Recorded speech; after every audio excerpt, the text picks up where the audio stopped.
Now this one also could be a draw, or Sigurov could try to flag him. Because black's got all the checks. And the extra pawns too, right? He goes for it. G6, queen, G7. Go to A1. Go to A1. Ray's gonna make it. Ray's fast, but not fast enough. Oh, Ray's winning. Oh my God, Ray's gonna win. Ray wins it. Whoa. What a flag there. He had like 4 seconds to 2. Will Hess flag? Will Hess win this against Sasha Kosteniuk?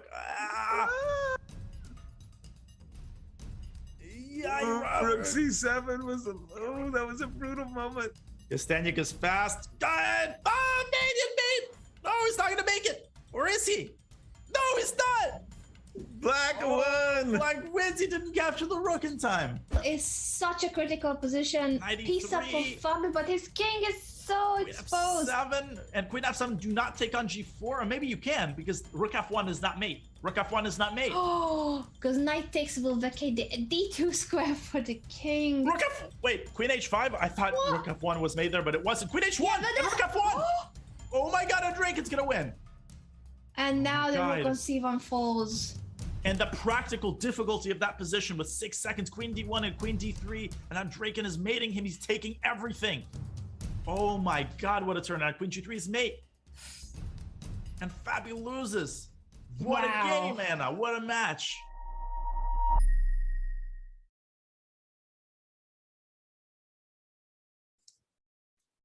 Welcome to the Rapid Chess Championship presented by Coinbase. It's another weekend, and that means more RCC action. This is the Saturday Swiss. I'm Grandmaster Daniel Naroditsky, and it is a pleasure to be chopping it up one more time with my partner in crime, former world champion, Grandmaster Robert Hess. Oh, that wrong person. Just Grandmaster Robert Hess. Well, plain old Grandmaster. You know, if you said the former world champion, everyone would know what you're talking about, but except for the former part. But anyway, Danya, it's great for you to open the show because then you have to be nice to me. And I did hear the word pleasure, so I'm satisfied.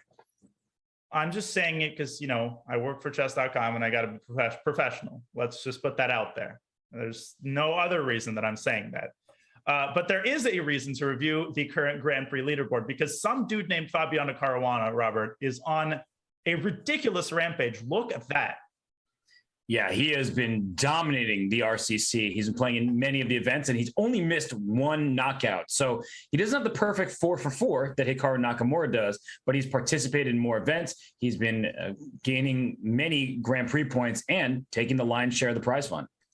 Yeah, and those players in the peloton there, starting from Jose Martinez, Wesley, Dubov, you know, they got to do well a couple of tournaments in a row. And that doesn't necessarily mean that they have to get first place, because as we take a look at the Grand Prix point distribution per week, we can see that even a third place performance really raises you in the overall leaderboard, Robert. That's right, because those 5 points over the course of the season, you just want to keep chipping away and trying to make the top 12. That's what it all comes down to at the end, right, Danya? Is whether you're in first, yeah, you'll get more of the money throughout the series. But if you're in the top 12, you make it to the grand finals. Yeah, and we remind everybody, of course, that the top 8 players qualify for the Sunday knockout. So it's absolutely crucial to make the top 8. I think everybody knows the drill. It's a 9-round Swiss. The time control today is 10 plus 0. So tomorrow it's 10 plus 2. Today there's no increment, which means lots of flagging, which means Daniel Naroditsky, of course, is happy. Well, that means I'm unhappy because I saw in the intro video you showed me lose on time last week to Alexander Kosteniuk. And that's the thing about the RCC. You lose one game and your next opponent gets no easier. Every single player in the field is super, super strong. My one RCC playing experience, I played Dominguez on 1 out of 4. And you know, the people who make all of this possible, who make it possible that I even played Dominguez in the first place, is our sponsor, Coinbase. The RCC is brought to you by Coinbase. Whether you're looking to make your first crypto purchase, okay, that was pretty smooth, or you're an experienced trader, Coinbase has you covered. Earn crypto by learning about crypto with Coinbase Earn. Explore DeFi and Web3 with Coinbase Wallet. Get exclusive rewards when you spend with Coinbase Card, and much more. Learn more at coinbase.com/chess and get $10 in Bitcoin when you sign up and verify your account. On that note, we will take our traditional break just to let the players get settled to do our final checks. When we come back, we will have round one of the Rapid Chess Championship Saturday Swiss, brought to you by Coinbase.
Welcome back to the Rapid Chess Championship presented by Coinbase, and the Saturday Swiss is underway. Round one has started, the gong has sounded, and Hikaru Nakamura has a very easy game in round one. That's definitely a glitch, Robert. I heard they only allow the top 100 to play. Yeah, what is this? It's a powerhouse matchup between Hikaru Nakamura with the black pieces against Sasha Grischuk with the white pieces. And that's just your every week Rapid Chess Championship action is round one, Grischuk against Hikaru. That is unbelievable. And down at the start of this game here, it looks like white has the bishop pair, but this bishop on b2, sitting and not doing anything because it's behind these wall of pawns. Yeah, this is a very old school line, actually. This has been around for a couple of decades at least, this sort of Nimzo Indian Rubinstein variation with e3. And yeah, white has the two bishops, and there's a epic battle going on over control of the center. Of course, white has the possibility of going d5, but Robert, you'll back me up on this. d5 may look good, but it comes with tremendous positional risks attached to it. That's right. You know, it looks like it's good. You're attacking the knight, but the problem is your pawns get a bit disconnected, and this bishop on c4 doesn't want to be there. If you're playing d5, you want to follow that up with c4, and then that bishop comes to life from b2. Right, and that's why you see both players keeping the tension, getting pieces onto central squares. Rook a8, rook fd1 seems pretty natural here. Grischuk plays in then rook fe8 sometimes, and the question is, who flinches first? Because it may be tempting to go e4 to attack this knight on f3, but then you sort of give white some relief on the d4 square, as once the e5 pawn is no longer there, you have just less tension. White will eventually, after moving the knight, move the bishop from c4 and pawn to c4. That's what the aim is for this bishop on b2. Yeah, bishop a2 here is a very serious candidate move, and I'm sure Grischuk is contemplating that. Now, I've sometimes seen people take on e5, which looks very anti-positional. You're sort of giving up control of the center, but after knight takes c5, maybe knight takes c5, and then sometimes bishop b5 and c4. So everything revolves around trying to play c4. Right, just to free up this bishop. Of course, that also opens up the light square bishop for black, so it's not something you're willing to do without calculating. And that's why Grischuk, he's spending his time here, and he plays bishop a2, your first instinct, Danya, and it makes perfect sense, keeping in line with his king on g8. And black needs to watch out, because at some point knight g5 could be a shot against the f7 pawn. So I wouldn't be surprised if Hikaru thinks of playing h6 at some point. Well, he didn't do much thinking there. He plays queen e7. I like Grischuk's position. And at this point, d5 has become quite a bit more appealing, since you can follow it up with c4, closing one bishop, but you know, some doors close, other doors open, some bishops close, others open. The bishop from a2 could reposition to b1 if necessary. So very, very tense position. It's easy to get into time pressure here, and that's something which Sasha has not dealt with successfully thus far in the RCC with no increment. He's struggled a lot with time issues. Well, he does choose d5 and relatively quickly. And one problem with pushing this pawn to c4, if that is indeed what Grischuk is going for, and now I like it a lot more. I was going to say, if the knight went to a5, sometimes a knight's on a5, a bishop's on a6, and then this pawn on c4 becomes a target. But now Grischuk plays e4. He can play c4 later. He's not rushing the decision. And I wouldn't be surprised, Danya, if a4 comes as well, trying to go a5 and opening up the queen side. And I think Hikaru's intentions are clear. It goes rook f8. He wants knight e8, knight d6. That, of course, is the ideal square for the knight. But will he have time to get that in? After c4, the e5 pawn is hanging, knight bd7, now d6 becomes a possibility in some positions. Again, very risky to play that. And Hikaru's next move is going to be knight e8 if you don't play it. So what catches your eye here, Robert? I would love to improve this knight on f3, and I would like to get to f5, but I know as soon as I go knight h4, the move g6 will be played, and that does open up the dark squares, right? g6 is not really a move you want to play if you can't put a bishop fianchettoed behind the pawn. So I don't know, is inducing g6 really that meaningful? Probably not, but a quick knight h4, f4, and going for the attack, it's something that I want to keep in mind, even if it doesn't look sufficient right now. Yeah, and the eval bar seems to think that white has an overwhelming advantage here. And knight h4, I think, was the move that the bar had its eye on. g6 and g3. Yeah, just protecting that knight first and foremost, so there are no tactics, because if a knight takes d5 happened with h4 being undefended, that would have cost a pawn. And Hikaru's doing the logical thing. He's blockading that pass pawn with a knight. That's the exact piece you want there. But Danya, something tells me this bishop on b2 is going to be trouble for black.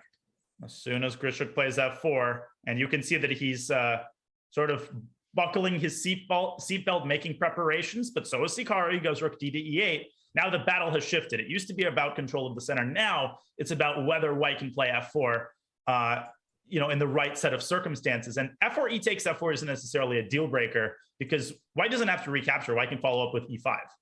Mm-hmm. And that's a thematic pawn sacrifice. As long as these pawns can get rolling, you can give up a couple pawns in exchange for that. So a6 by Hikaru makes perfect sense. Here comes b5. And this bishop on b1 can go up to d3, which makes b5 less appealing. It will cost you a pawn. But Hikaru just trying to break open the position and saying, I'm not going to give you everything that you want. But Grischuk, he calmly responds, bishop d3. a4 was also possible, though, no? Yeah, it was.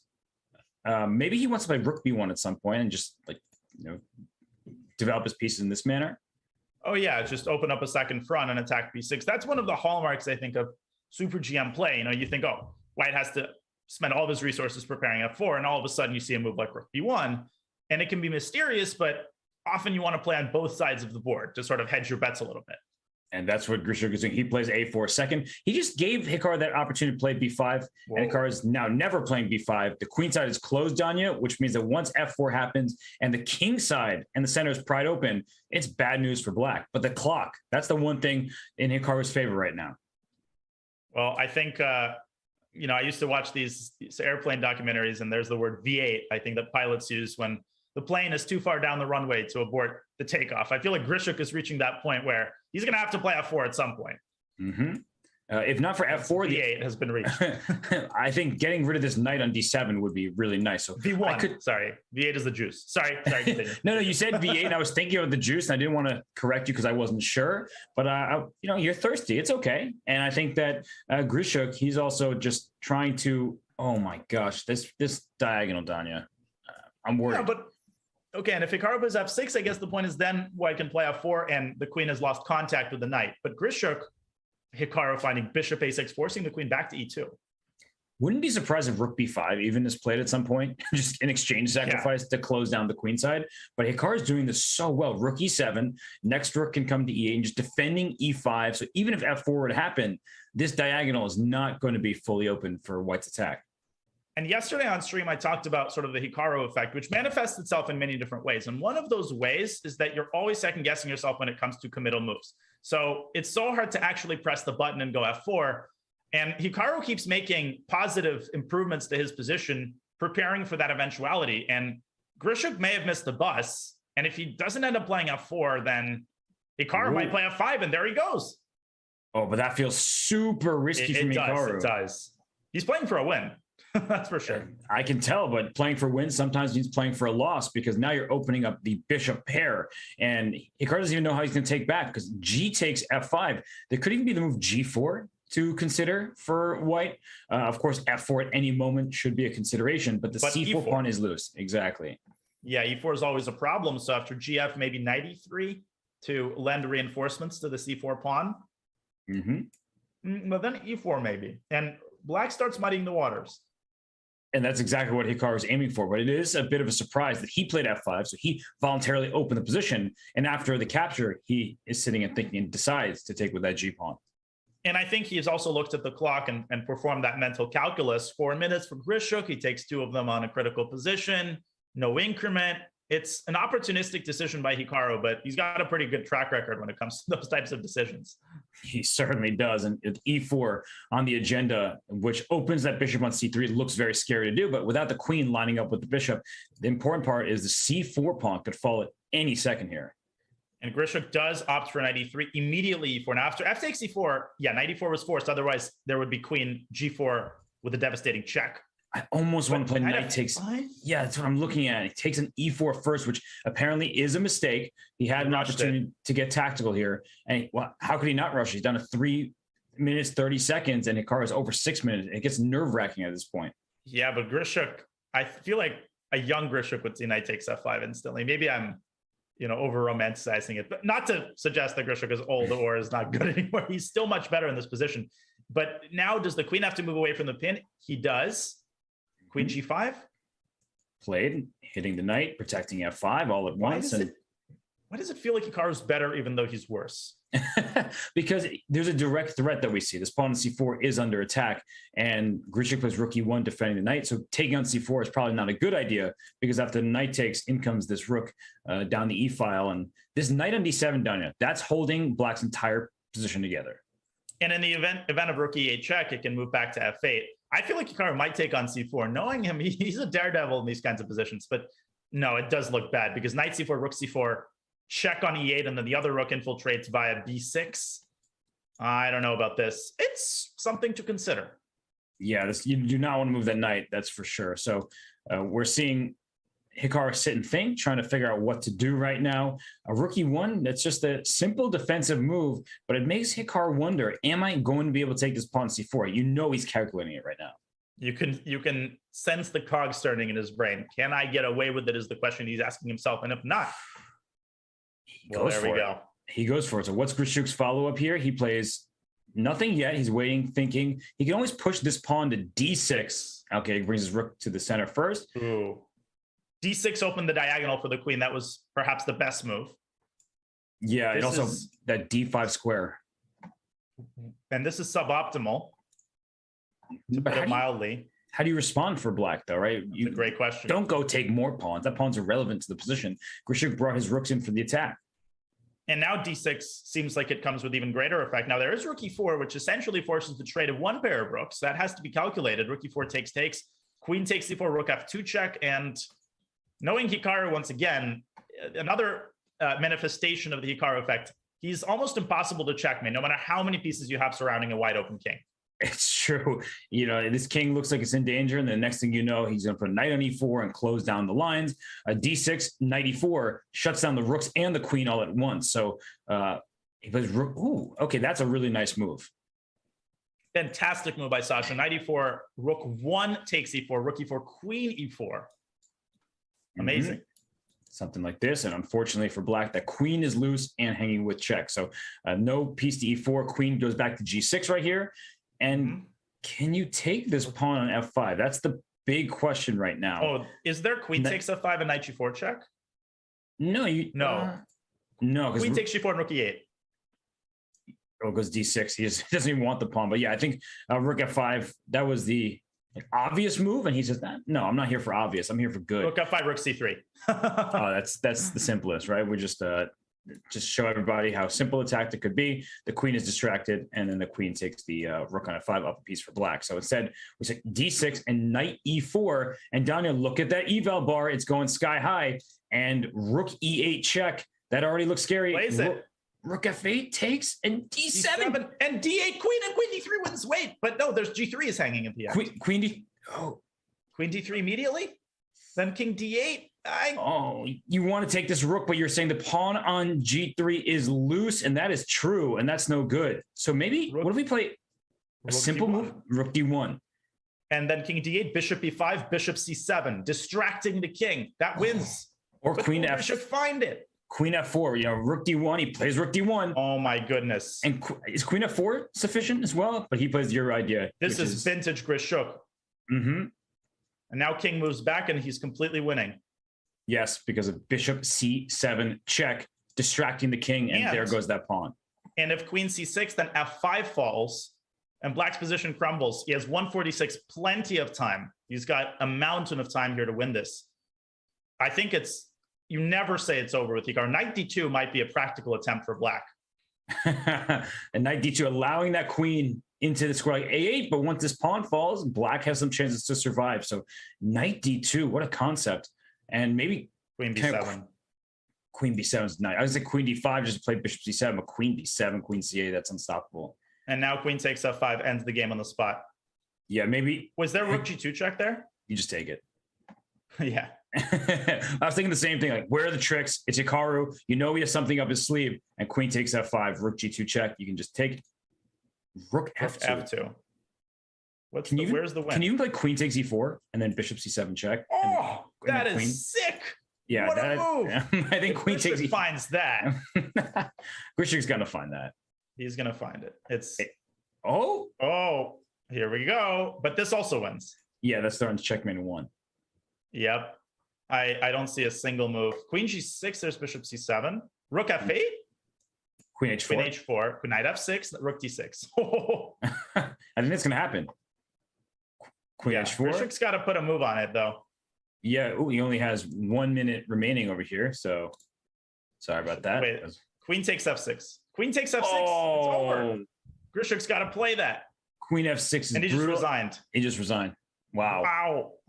Wow, wow, wow. And if we just go back to that moment here, Danya, where D7 happened, and now this king has to block the pawn. Bishop E5, such a nice move, threatening to remove the king from blockading that pawn. So the game concludes here, and after Queen F5, Rook F2. Queen takes E4 was also very nice, just giving this check, getting a queen. You want to hear something hilarious?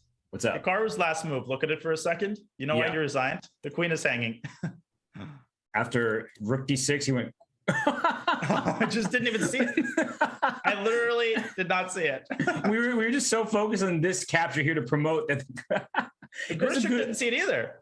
Yeah, he was thinking, but when you see a free queen, look for better. He just knows that whole mantra. So we'll go to some other games here in this event, but Grischuk beats Hikaru in the first game. How about we check out the game between Fabiano Caruana and Parham? Oh my goodness. Well, Fabi and Hikaru both lose. That is shocking. The Parham just takes the game here. It's over. Fabiano resigned. So, wow, that is a shocking turn of events. But Anish Giri, he's trying to win, and he's up 2 pawns here. Danya, look at Bortnick's clock, by the way. No, this is over. 2 minutes, 24 to 11 with no increment. And remember, this is a 9-round Swiss. So Hikaru, I'm sure, isn't feeling too broken up about it. He's got plenty, and Fabi has got plenty of opportunity to recover. But the one thing I've noticed, Robert, in my commentating experience is that it's actually very hard to climb back in the RCC, harder than in other tournaments because of what you mentioned, right? You could have 0 out of 2 and you're playing Ray Robson. No, you're absolutely right. If you're in bad form. Because there's just no free points at all. What's happening here? Knight F4. Oh, Knight F4 was not, is this some kind of King H4? Okay, that was strange, that moment there. But now the king is escaping and the black king is in the corner. That was almost made, though. It was real close there. Okay, he wins. But if we go back to that moment where right here, Knight F4 check, because if the knight takes, there's Rook H6 mate. Oh my God, Robert. What? What if you just move the rook on the, it's almost Zugzwang. What's the move here? Is it King G7? And if Knight F4 check King H7?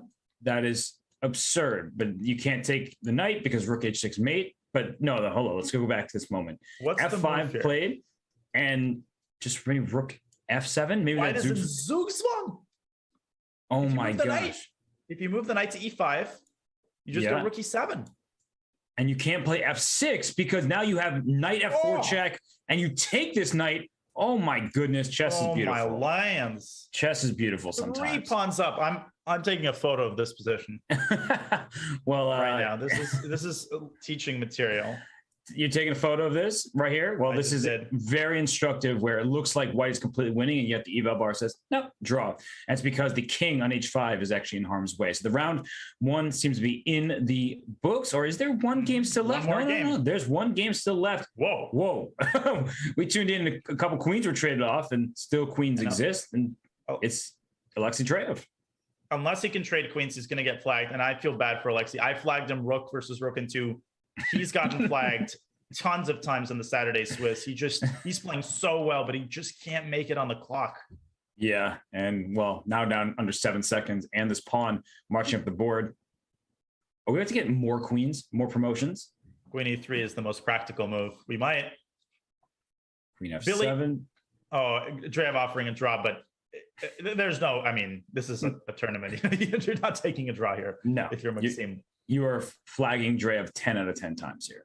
Right. And there it is. Wow. Well, we just said the same exact thing. We just say the same exact. Did we just do that 3 times? Seriously?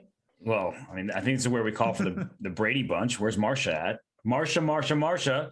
We don't have Marsha, but we do have players like Fabiano Caruana on the top right, and Anish Giri underneath him. Gata Kamsky next to Levon Aronian. Gata. Above Gata is Alexander Grischuk, and then to the left up there on the top row is Jan Nepomniachtchi. I want to see Gata make the top 8 again. I'm a big Gata fan. He made it last week, but he lost in a very narrow playoff to Fabi. And just want to let everybody know that you might be seeing ads right now. And there is a solution to that. There's an antidote. You know what the antidote is, Robert? Subscribing. The antidote is subscribing. I'm going to shamelessly plug the wonders of subscribing to chess.com. Honestly, you did a great job there. So I don't think it didn't really sound like a shameless plug. It just sounded like something that people should really do, because the wise words of Danya strike once again. It was elegant. I'm patting myself on the back. But round 1 is in the books. What an eventful round of Sasha Grischuk defeating Hikaru. I don't think Grischuk has made the top 8 yet. So if you're mounting a campaign to do it for the first time, this is not the worst way to begin. And I don't know where to begin for this round, Danya, because I'm looking at the pairings. There's Levan Aronian here against Billy Kimbo. That's Maxime Matlikov. We have Jeffrey Zhang taking on Nish Giri. We have the big fish, Vladimir Fedoseev, playing against Dmitry Andreikin. We have Jan Nepomniachtchi playing against Sasha Grischuk. So where do we go? You pick one of these matchups. Like, I don't know. Gonna put me on the spot, aren't you? By the way, Hikaru playing Demchenko on 0 out of 1. There's a good Russian expression to describe this. I don't know how to translate it. It basically means your eyes are running apart because there's so much. You say it in reference to a good position where there's a lot of candidate moves, and this is the same thing. Let's okay, so we're on Levan against Matlikov, Jeffrey against Giri, and Fedoseev and Draken. The way you said Epo Grischuk. Okay, we'll go to Nepo Grischuk. But the way you said Jeffrey against Anish tells me you wanted to go there as well. But look at this. We tuned in at the right moment. Sasha in fine form today, throwing his pawns up the board. And Jan saying, I'll do the same on the other flank. Yeah, I mean, this has been taking the Italian by storm, these A4, B4 lines. I never quite understand the zen of this system. You know, white grabs space on the queen side, but these H6, G5 lines always seem to me, and of course I'm biased in favor of the attacking side, to be really scary for white. But when I play someone like Wesley and Blitz, he effortlessly dismantles my pitiful attacking attempts. Yeah, the thing is, you're just throwing some pawns up the board, and it looks kind of scary at first glance. And this is why white does not play H3. If you play H3, G4 comes up and it pries open the king side because the pawn on H3 is under attack and has to take. But now G4, well, you're still going to push H5, H4, G3. It takes a lot of time, and white often strikes in the center before black is able to fully mount the attack. And just as you say it, Nepo responding with D4. He seems pretty confident here. Hard to read his body language, but he doesn't seem too concerned. Sasha continues his campaign, queen up out to B3, attacking F7. That's another very typical way to introduce discord among black's ranks, because queen E7 now would meet with the incredibly nasty knight F5. And you definitely don't want to open the E file. Well, you said Nepo and Discord. I think everybody in the chat was like, wait, Nepo is a Discord? Nepo is a Discord? Oh my gosh, I want to talk to him. He played for the World Chess Championship, but you're right that this knight F5 idea is going to be powerful. So how, in fact, do you defend this pawn on F7? You could play a move like Rook H7. It looks awkward, but you're not going to castle kingside anyway with your pawns up the board. So a Rook H7 is a way to defend that pawn, even if it looks very strange. It might very well be the best move. And I'm struggling to find anything else. I mean, you could castle here, but the pawns would, I think, protest that decision quite heavily. And there's Rook H7. Now the king will be stranded in the center, but such is life. C'est la vie. That's what you get for playing H4, G4. And castling queenside, if you move the bishop, move the queen, if you get all that to happen, it's not like you're safe on the queen side if the king's on C8, because B5 is ready to be played to break open that side of the board. So G3, Danya, one of these moves that showcase knight up 3 squares away from a pawn is dominated, but it does voluntarily open the H file, which could be good for white after HG, HG, king G2, rook H1, and all that good stuff. White could take over, or as you see, because the eval bar hates it, after HG, F takes G3, the rook can come to the F file. We don't necessarily have to take towards the center. In some positions, in fact, it's good to take away, and this is one of them. And the ideal score would be F2 here, because it's doing everything, defending H2 and attacking down the F file. So Grischuk delaying, he should only take on G3 when he's ready for it. King F8, tucking the king away, and Nepo continuing his queenside operation with B4, B5. This is a ridiculously complicated position. It is indeed. So should we leave the players to figure it out while we switch on over to maybe Jeffrey and Anish? Sounds great. Okay, well, the position's opening up the queen side as we tune into Jeffrey Zhang and Anish Giri. This is not an open position. It's very close, but we see where all the tension is down on the C4 square. Yeah, I mean, at a glance, Black seems to be very comfortable here. He's got the two bishops. He's got his pieces trained on c4, as you indicate. You know, the one problem in such positions, Jeffrey, of course, has that clamp in the center. And if Geary can't intensify the pressure on c4, the question arises, well, then what is his plan? That's a really good question. And bishop f6 play just to defend this pawn e7. That's the one weakness in Black's position. And the rook on e1 is ready to attack it. But unfortunately for White, there's no easy way to kick this bishop out of f6. If you play g4, try to play g5, that makes sense, but it's incredibly risky opening up your king. Very, very. And okay, knight f3 by Jeffrey, very committal decision because that allows bishop f5. I guess committal is the wrong word. It just seems suspicious to me. Yeah, it does. And to the evo bar. Although if he gets one more move, bishop d4, we understand exactly why he went knight f3. He wants to trade off this great bishop on f6, which opens the dark squares at the king and also that e7 pawn we talked about. There's ideas like a5, queen. Does bishop b2? Rook c2, bishop f5. Yeah. Wow, good eye. And my goodness, he's faster than Anish. Wait, I got what I'm going to do. Sorry, strike that from the record. You said bishop f5, and I thought about it. After bishop f5, the queen is going to go to e2. But then I noticed that we're trying to get the c4 pawn, and bishop b2 hits this rook. If you go to c2 or b1 to attack the bishop, you in fact lose your rook because of the skewer on the diagonal.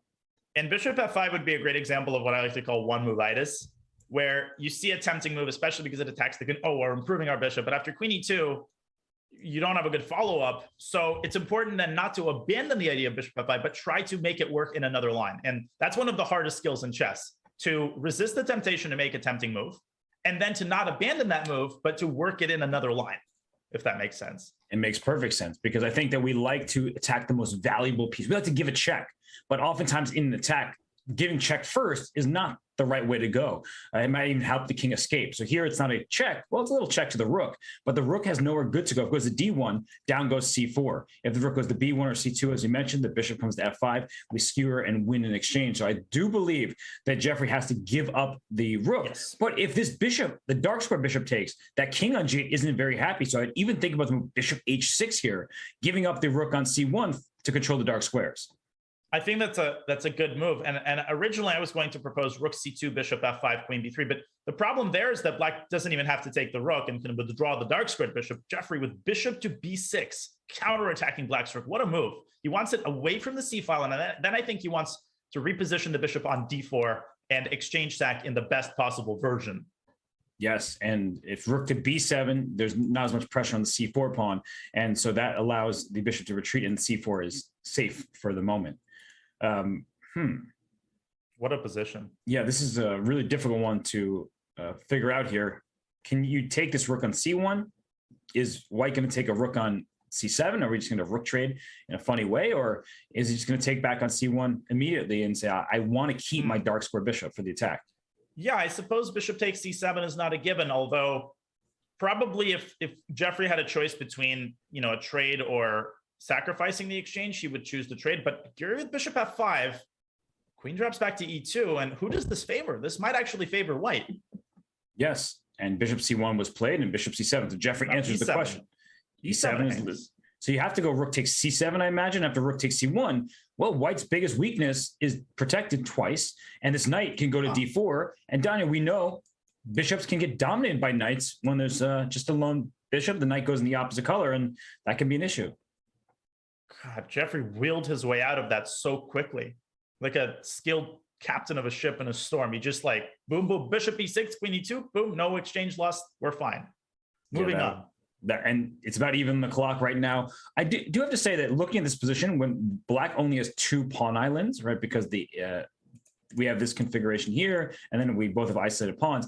That would seem to be pretty good for Black, but you can't put more pressure on this pawn c4. There's nowhere for this bishop to go. You have to play a5, bishop c8, bishop a6. It takes forever, and White's not going to sit and do nothing, and this knight can also defend this pawn at any moment. And that's why Geary played his last move, but Jeffrey reaffirming the idea of knight d4. And I think this is why the principle of 2 weaknesses exists, because White has enough resources to defend c4, and it's infuriating for Anish that he just can't seem to generate enough play. Ooh, knight d4, there was bishop takes d5, a repetition. Will Jeffrey go for it? Probably he will. I think bishop e4 is a really important move because the queen could want to be on h6 before you play knight g5, but by playing bishop e4, of course, you're attacking this knight on f3. And just to show that variation you were talking about, knight d4, bishop takes d5, c d5, rook c1, queen takes d4, and black escapes up a pawn. And it's not over, but it's an extra pawn for black. Yeah, and right now the question for Jeffrey is this: here, queen f4 catches my eye as a way to try to play because knight takes f7 is a threat. I think he just played it. And he did. He played and queen if h6, f4. Look at that. What a gutsy decision by Jeffrey. Playing Anish Giri. You just survived to scare. Whoa, knight f7, he missed it. You just said this, and Anish walks right into it. Knight f7, king f7, pawn g4. You win back your piece, and black's king is wide open. I think actually white ends up a pawn ahead. Anish played that way too quickly. He didn't truly conceptualize the threat that queen f4 carried. Jeffrey is probably asking himself, what am I missing? And he decides that he's not missing anything, and he isn't. No, king f7, g4, bishop's under attack, h6 is under attack. Black's position completely collapses. Unreal. And okay, maybe not totally over, but you can see the eval bar reflecting the totally ruined status of black's king, and white's heavy pieces provide enough material just to rip this king apart, not to mention that black will be down a pawn simply after she takes f5. And this queen and rook on a7, c7 not helping. The rook on c1 can slide up with a rook lift to c3 and help give a devastating attack. So I think that black is completely hopeless. Practically speaking, we can see the eval bar. It's bad. Maybe king g7, g takes f5, pawn g5, just to keep as much closed as possible. But it's only going to be closed for so long when this queen goes to e4 and e6. So this is real bad. It's desperation time for Anish, borderline resignable. A couple more accurate moves are required. Now the queen can target the e6 square. I would not trade queens under any circumstances here. Queen e4 could also set up a potential idea of f5, f6, and queen h7 or a rook lift. Jeffrey's king is perfectly safe. So he's got the resources to allocate on the attack. And I like this queen g4 going queen h5 into g6, because the only way black seems to be able to stop that is by bringing the queen all the way to the king side. And this rook can use the e6 square while the queen uses h5, and that is lights out. That is curtains, and we can probably trust Jeffrey to convert this and keep an eye on the process, but I'll let you choose the next game. Okay, now the pressure's on me. Let's go to the Eric Hansen. Yes, it is. Whoa, I think we choice. But look what just happened. Queen g4 is knight f6 check. Wait, knight takes f6? Oh, there's a knight there. Wow, I was going for a rook g1. That's not in the question though. Bishop takes c5 there. Wait, what if you reverse the move order? Queen g4, bishop c5, knight c5, knight f6, and even after bishop f3, there's queen f3 in the end. You're saying so you set me up for this. Knight f6 takes rook g1, and it f5 though. Oh, f5, because you take this, then pawn takes, and it's a pin. Oh my goodness! But wasn't there just a free piece in c5? Like we're getting all happening. Yeah, but we're getting all fancy. This is a free piece. like oh, you just take it. It's just like Hikaru gave away his queen. We're like so focused on this crazy checkmate that like it does look like knight f6 check wins, because gf6 rook g1. If you take on g1 and we get this position, yeah, you see it's going to be a mate. But instead, f5 is a really beautiful move, protecting the queen so that the pin can be problematic. So instead, we saw bishop c5, and if knight takes c5 is a free piece. Goodness. And after f5, he went rook g1, and he's going for the attack. Easy does it. Yeah. And this is crushing, absolutely crushing. And Eric plays the Con Sicilian, which is, it's just so dangerous. I mean, this is what can happen if you misplay it. Yeah, a lot of it's a slow developing idea from black, and for white it just was a brute force attack. So this game, looking over, it's an extra piece for white. I mean, this queen can go to f4, where if this knight moves from e4, there could be a problem down on f3, but this bishop can even take a rook on f8. I know that pawn takes e4 is looking scary, so it does require calculation. So don't just take pieces like here, bishop f8, pawn takes e4. All of a sudden, white has a lot to figure out. And by the way, I'm not sure if we mentioned it, but white is not Elon Musk, but Sergei Movsisyan, very strong Armenian grandmaster.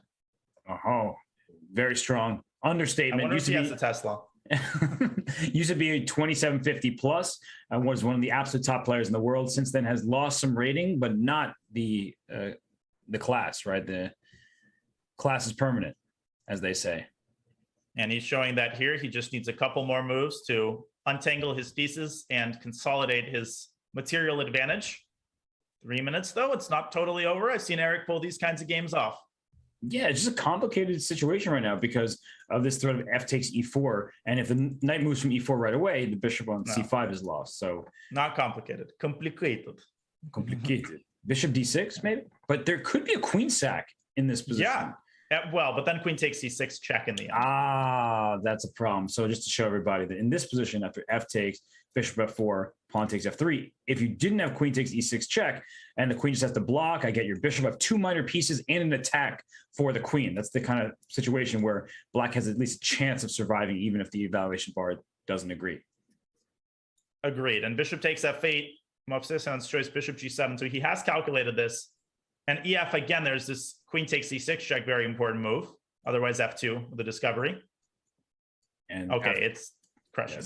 Yes, king is getting checkmated. It's also f2 is only one check. It's not even a mate. So in this situation, f2, it would be a mate if you didn't have rook to g2, but you do, and you win.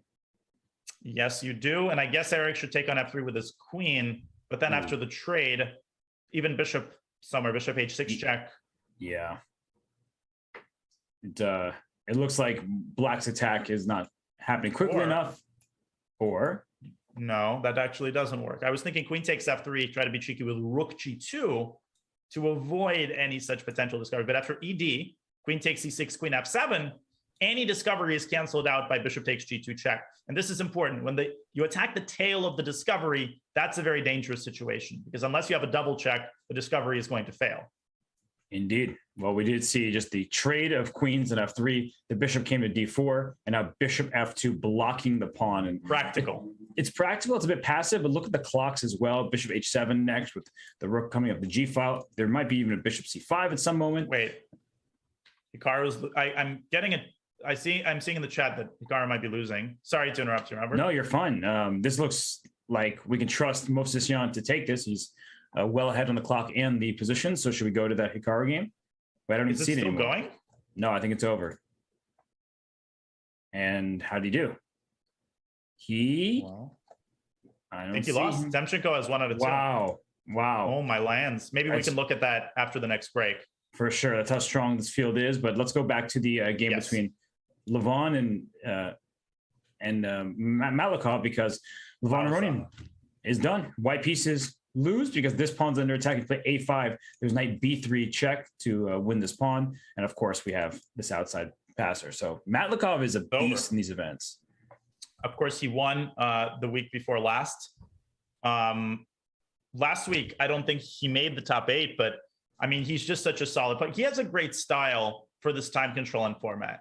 He's the kind of player who doesn't get too high with the highs and get too low with the lows. And he's always just sort of in the mix, incredible class, good technique. He's got the right set of skills, I think, to do well. And Draken, I think, is very similar in that regard.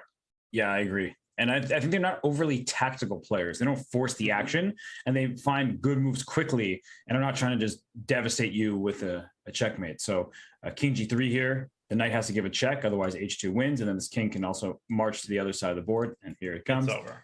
Going for this pawn. But watch out for knight c6. That's the one hope that white has to try and survive, because if I can get this pawn, I'll likely sacrifice my knight for the other, but that's why the knight came here.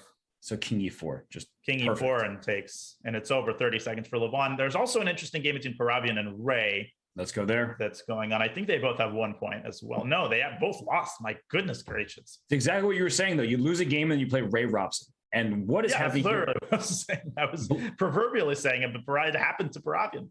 And black is up a pawn, and this bishop, very importantly, covers that promotion square. Knight on the rim. This knight is particularly dim. Yeah, look at that rook. It's just sandwiched pitifully between the pawns. And this just shows you the bishops are better than knights, period. Just period. How about when there's a knight on a great dark square and there's a light square bishop, then Robert, the knight can be better. All right. Are you arguing with me? Whoa! What? Just the rook g3. Oh my goodness. Wait. Rook takes g2. Rook takes g2? What's the move? So you could play rook takes g2 and just try to push your pawns. No, rook g2 wins. And then play A7. And then stop the F1 with your knight. The knight lives. Making me eat my words. Unbelievable. B6 and knight B3. F3, knight B3, knight D2, and the knight stops that pawn. Here it comes. You have got to be kidding me. This is an incredible moment. Wow. And David Paravian has made so many of the knockouts, and he says, not so fast, Ray Robson. You may be the caterpillar, but I'm the one engine forward.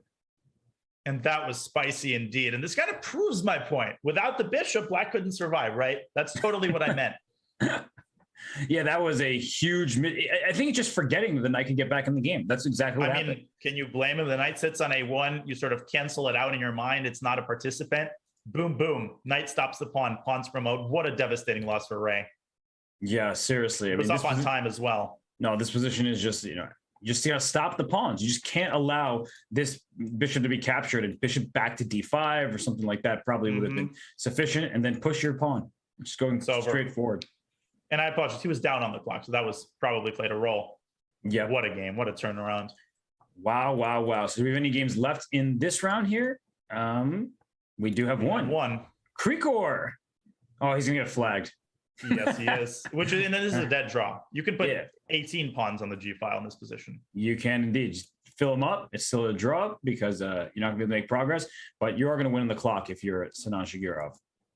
And especially in this tournament, you absolutely cannot blame anybody for playing, for flagging in any position. You got to take what you can get in the RCC. You had rook F5 there as a way to trade the rooks or win the pawn. And obviously this game objectively is a draw, but not when you have 3 seconds left. And he's also lagging a little bit, which doesn't help the cause. You can see the 2 bars. No.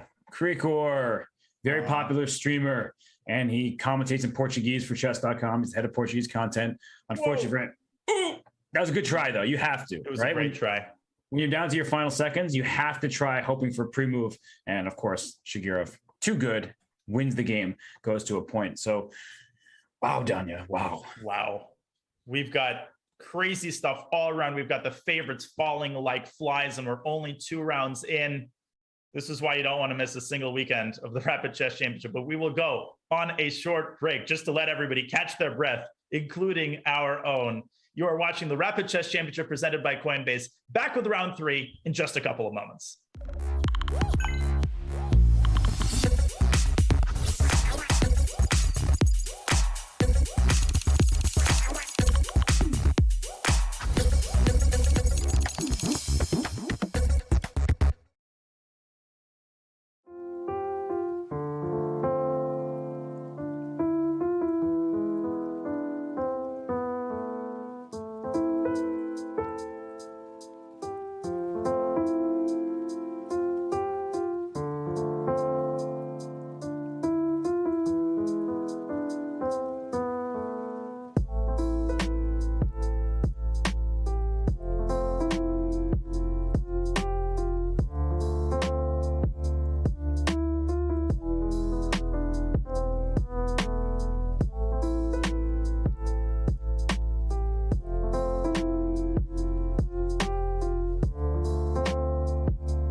The Rapid Chess Championship is brought to you by Coinbase. Whether you're looking to make your first crypto purchase or you're an experienced trading grandmaster, Coinbase has you covered.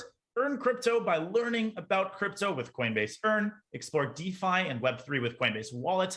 Get exclusive rewards when you spend with Coinbase Card, and much, much more. Learn more at coinbase.com/chess and get $10 in Bitcoin when you sign up and verify your account. All right, well, we are back here at the Saturday Swiss, 2 rounds in the books, Robert, and we have enough drama and craziness to fill up an entire book. And all the players we have on screen here in front of you, they've suffered defeats. Levon Aronin, we just saw him lose to Maxime Matlikov. Fabiano lost the first game. Anish lost to Jeffrey Zhang. It doesn't matter if your rating starts with 2-7. You may end the day with a bunch of losses. And so we're going to pull up the game to Jan Nepomniachtchi, who has not lost. He's perfect 2 out of 2. He's taking on Jeffrey Zhang. And Danya, it's a position where Black gave up the bishop pair with a bishop g4 takes f3, but the position is closed. And Jeffrey now trying to strike on the queen side. Honestly, the first glance, I like Black's position. I do as well. And Jeffrey just defeated Anish Giri with the white pieces, climbing out of that ridiculous situation. So he must be feeling confident. And Jeffrey has not, I think, made it into the top 8 just yet, but I can guarantee you that he will, especially the way he's playing right now. Yeah, he's a strong start to this tournament and strong start to this game. The bishop wants to go out to f6, put pressure down this diagonal on c3 and b2. And you could almost take, sometimes you can get away with a sack and get the bishop to f6. Not here though, because in this sequence, it would give white 2 minor pieces for the rook after queen a3 takes. This is bad news for Black. Yeah, that's a great point. But overall, even, maybe Jeffrey can start with bishop f6, although then, but no, knight g4, there's still b takes c3 because the queen and the bishop are linked up. But this, the c4 square being weak is a little bit concerning to me. So I would say that practically speaking, it's dynamically balanced. I don't know if I would necessarily agree that Black is better, but the eval bar seems to think that Black's queenside pressure is worth a bit of an advantage. Can I just say I love that move, bishop g5? Because he wants to say your bishop pair is strong, but without your dark square bishop, maybe this knight will eventually go to f4. And he just brings the bishop back. So he made sure the knights didn't have tension and went back to f6. And he is going, I believe, for that f4 square as this one continues, a rook to d8. And you got your knight to c4 down. That looks good, but I'm not sure where to next. Yeah, and White's got a lot of these latent weaknesses, the d3 pawn, the c3 pawn, very flimsy. And Jeffrey could eventually double on the d file. He's got many ways to improve his position. He can make some luft with g6 or h6. I guess Nepo could do similar things if he and Keto. His bishop, rook 81, cross his T's and dot his I's. The question is whose T crossing and I dotting is just going to be more effective when it comes down to the actual skirmish that will eventually happen here. Well, it's a great question. And, the pieces were traded in the center. Now White is removed of the knight, which was on c4. That was a great square for that piece. So I think Black feels a little bit of relief. And now perhaps just put the rook on d8, maybe even double on the d file. You could also double on the b file. So I don't know where the pieces belong, the b or the d file, but the rook's got to team up together. Yes, they do. And speaking of rooks teaming up, rook e4 by Nepo, who's playing really quickly as usual. Still got over 8 minutes on the clock. Yeah, and he does that in classical chess as well. Sometimes he's playing too quickly for his own good, but here he's trying to hold his position together. The bishop drops back to f6, and that move, rook e1, the bar starts to dip in Black's favor. Yeah, Nepo's rook's abandoning the b file, and Jeffrey immediately seizing the opportunity. Now he's threatening to infiltrate with bc and queen b2. Nepo going back to c4. B takes c3 still looks pretty nasty. That b file penetration might not end well for White. And I think it's one of these moments where you're not sure, like, people tell me to keep the tension because my coach says I released the tension too soon. I think you can just trade here and put your queen on b2. Oop, that's not b2. That was a mouse slip. Queen b2. And if you trade, this bishop on d2 is in some trouble. So I think that Black can go for this. And we see in the game, he has played queen to b2. He did the trade and went to b2. Jeffrey seems so sharp today. I don't want to jinx him, but man, oh man, his play just has this energy. He just seizing the moments correctly. And Anish was a victim to that in the previous game. And right now, a knight b6 at some point, obviously not when our queen is hanging, but a knight b6 could hit this rook, hit this pawn. C3 is still loose. D3 will be loose. It feels like White's, as you said, White's position is flimsy and it may just fall in a couple moves. And a good sign for Jeffrey, you got Nepo to think longer than 30 seconds, which is in and of itself an achievement. So as Nepo contemplates his move, shall we take a look at some of our other top games? For sure. Why don't we go to the Big Fish taking on Tesla? That's a premium matchup. And here we see that not the most interesting position. So maybe we'll go back to a different game. Yeah, they're just equal. Let's go to I mean, Caruana, I think, recovered in round 2. He's playing Vladislav Kovalyov. Whoa. And what a position. What is going on? What's the material count? It looks like white's up a piece. I count 3 minor pieces here and 1 there. Yeah, 3 on 2. And now black playing F5, but the position remains close. That's why black isn't completely lost.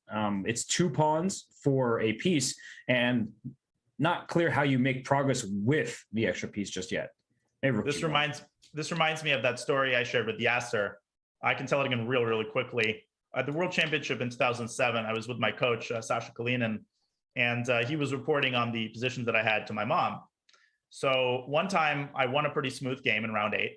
And I came out and Sasha said, "I'm so sorry you lost, it's okay." I'm like, "I won." "What do you mean you won? You were down a rook."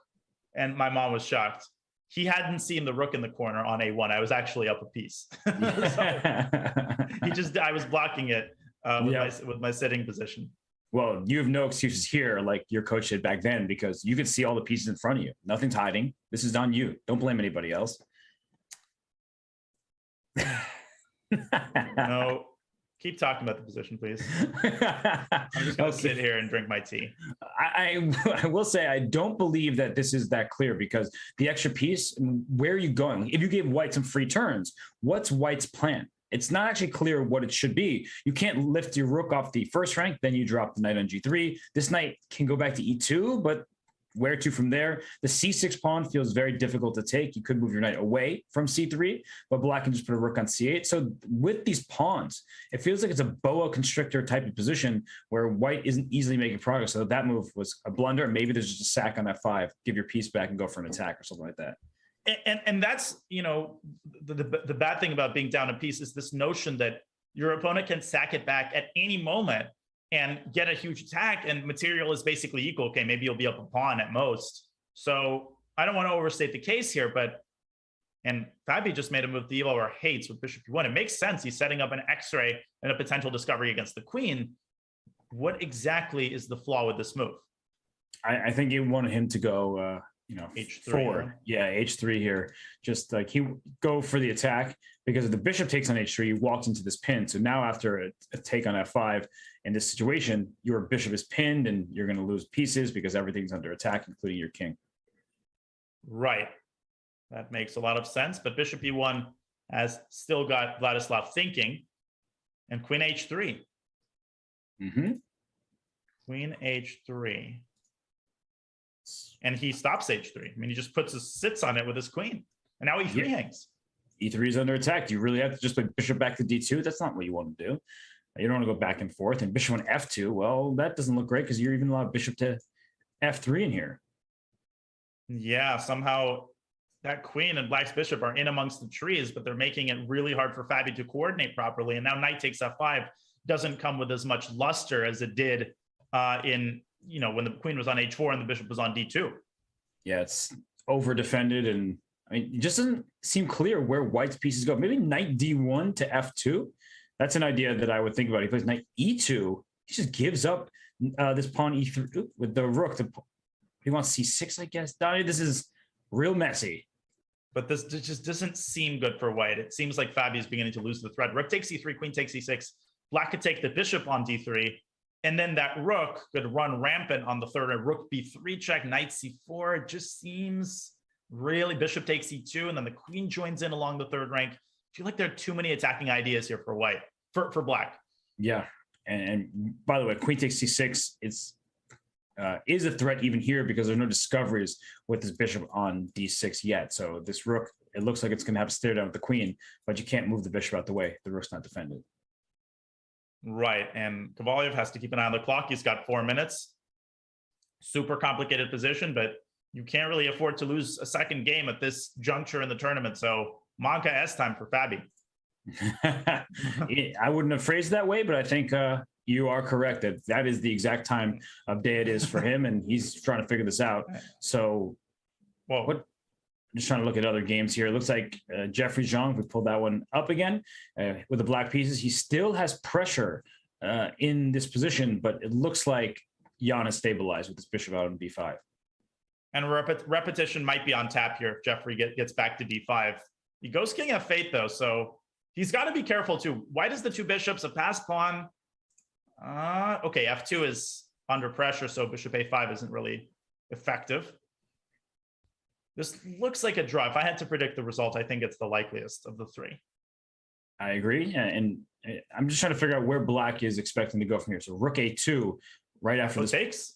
Oh, because he gave himself the h3 square for his king to run away. And I thought he was just finishing up the architectural design, but no, he wasn't just, beautifying his position. He was creating luft.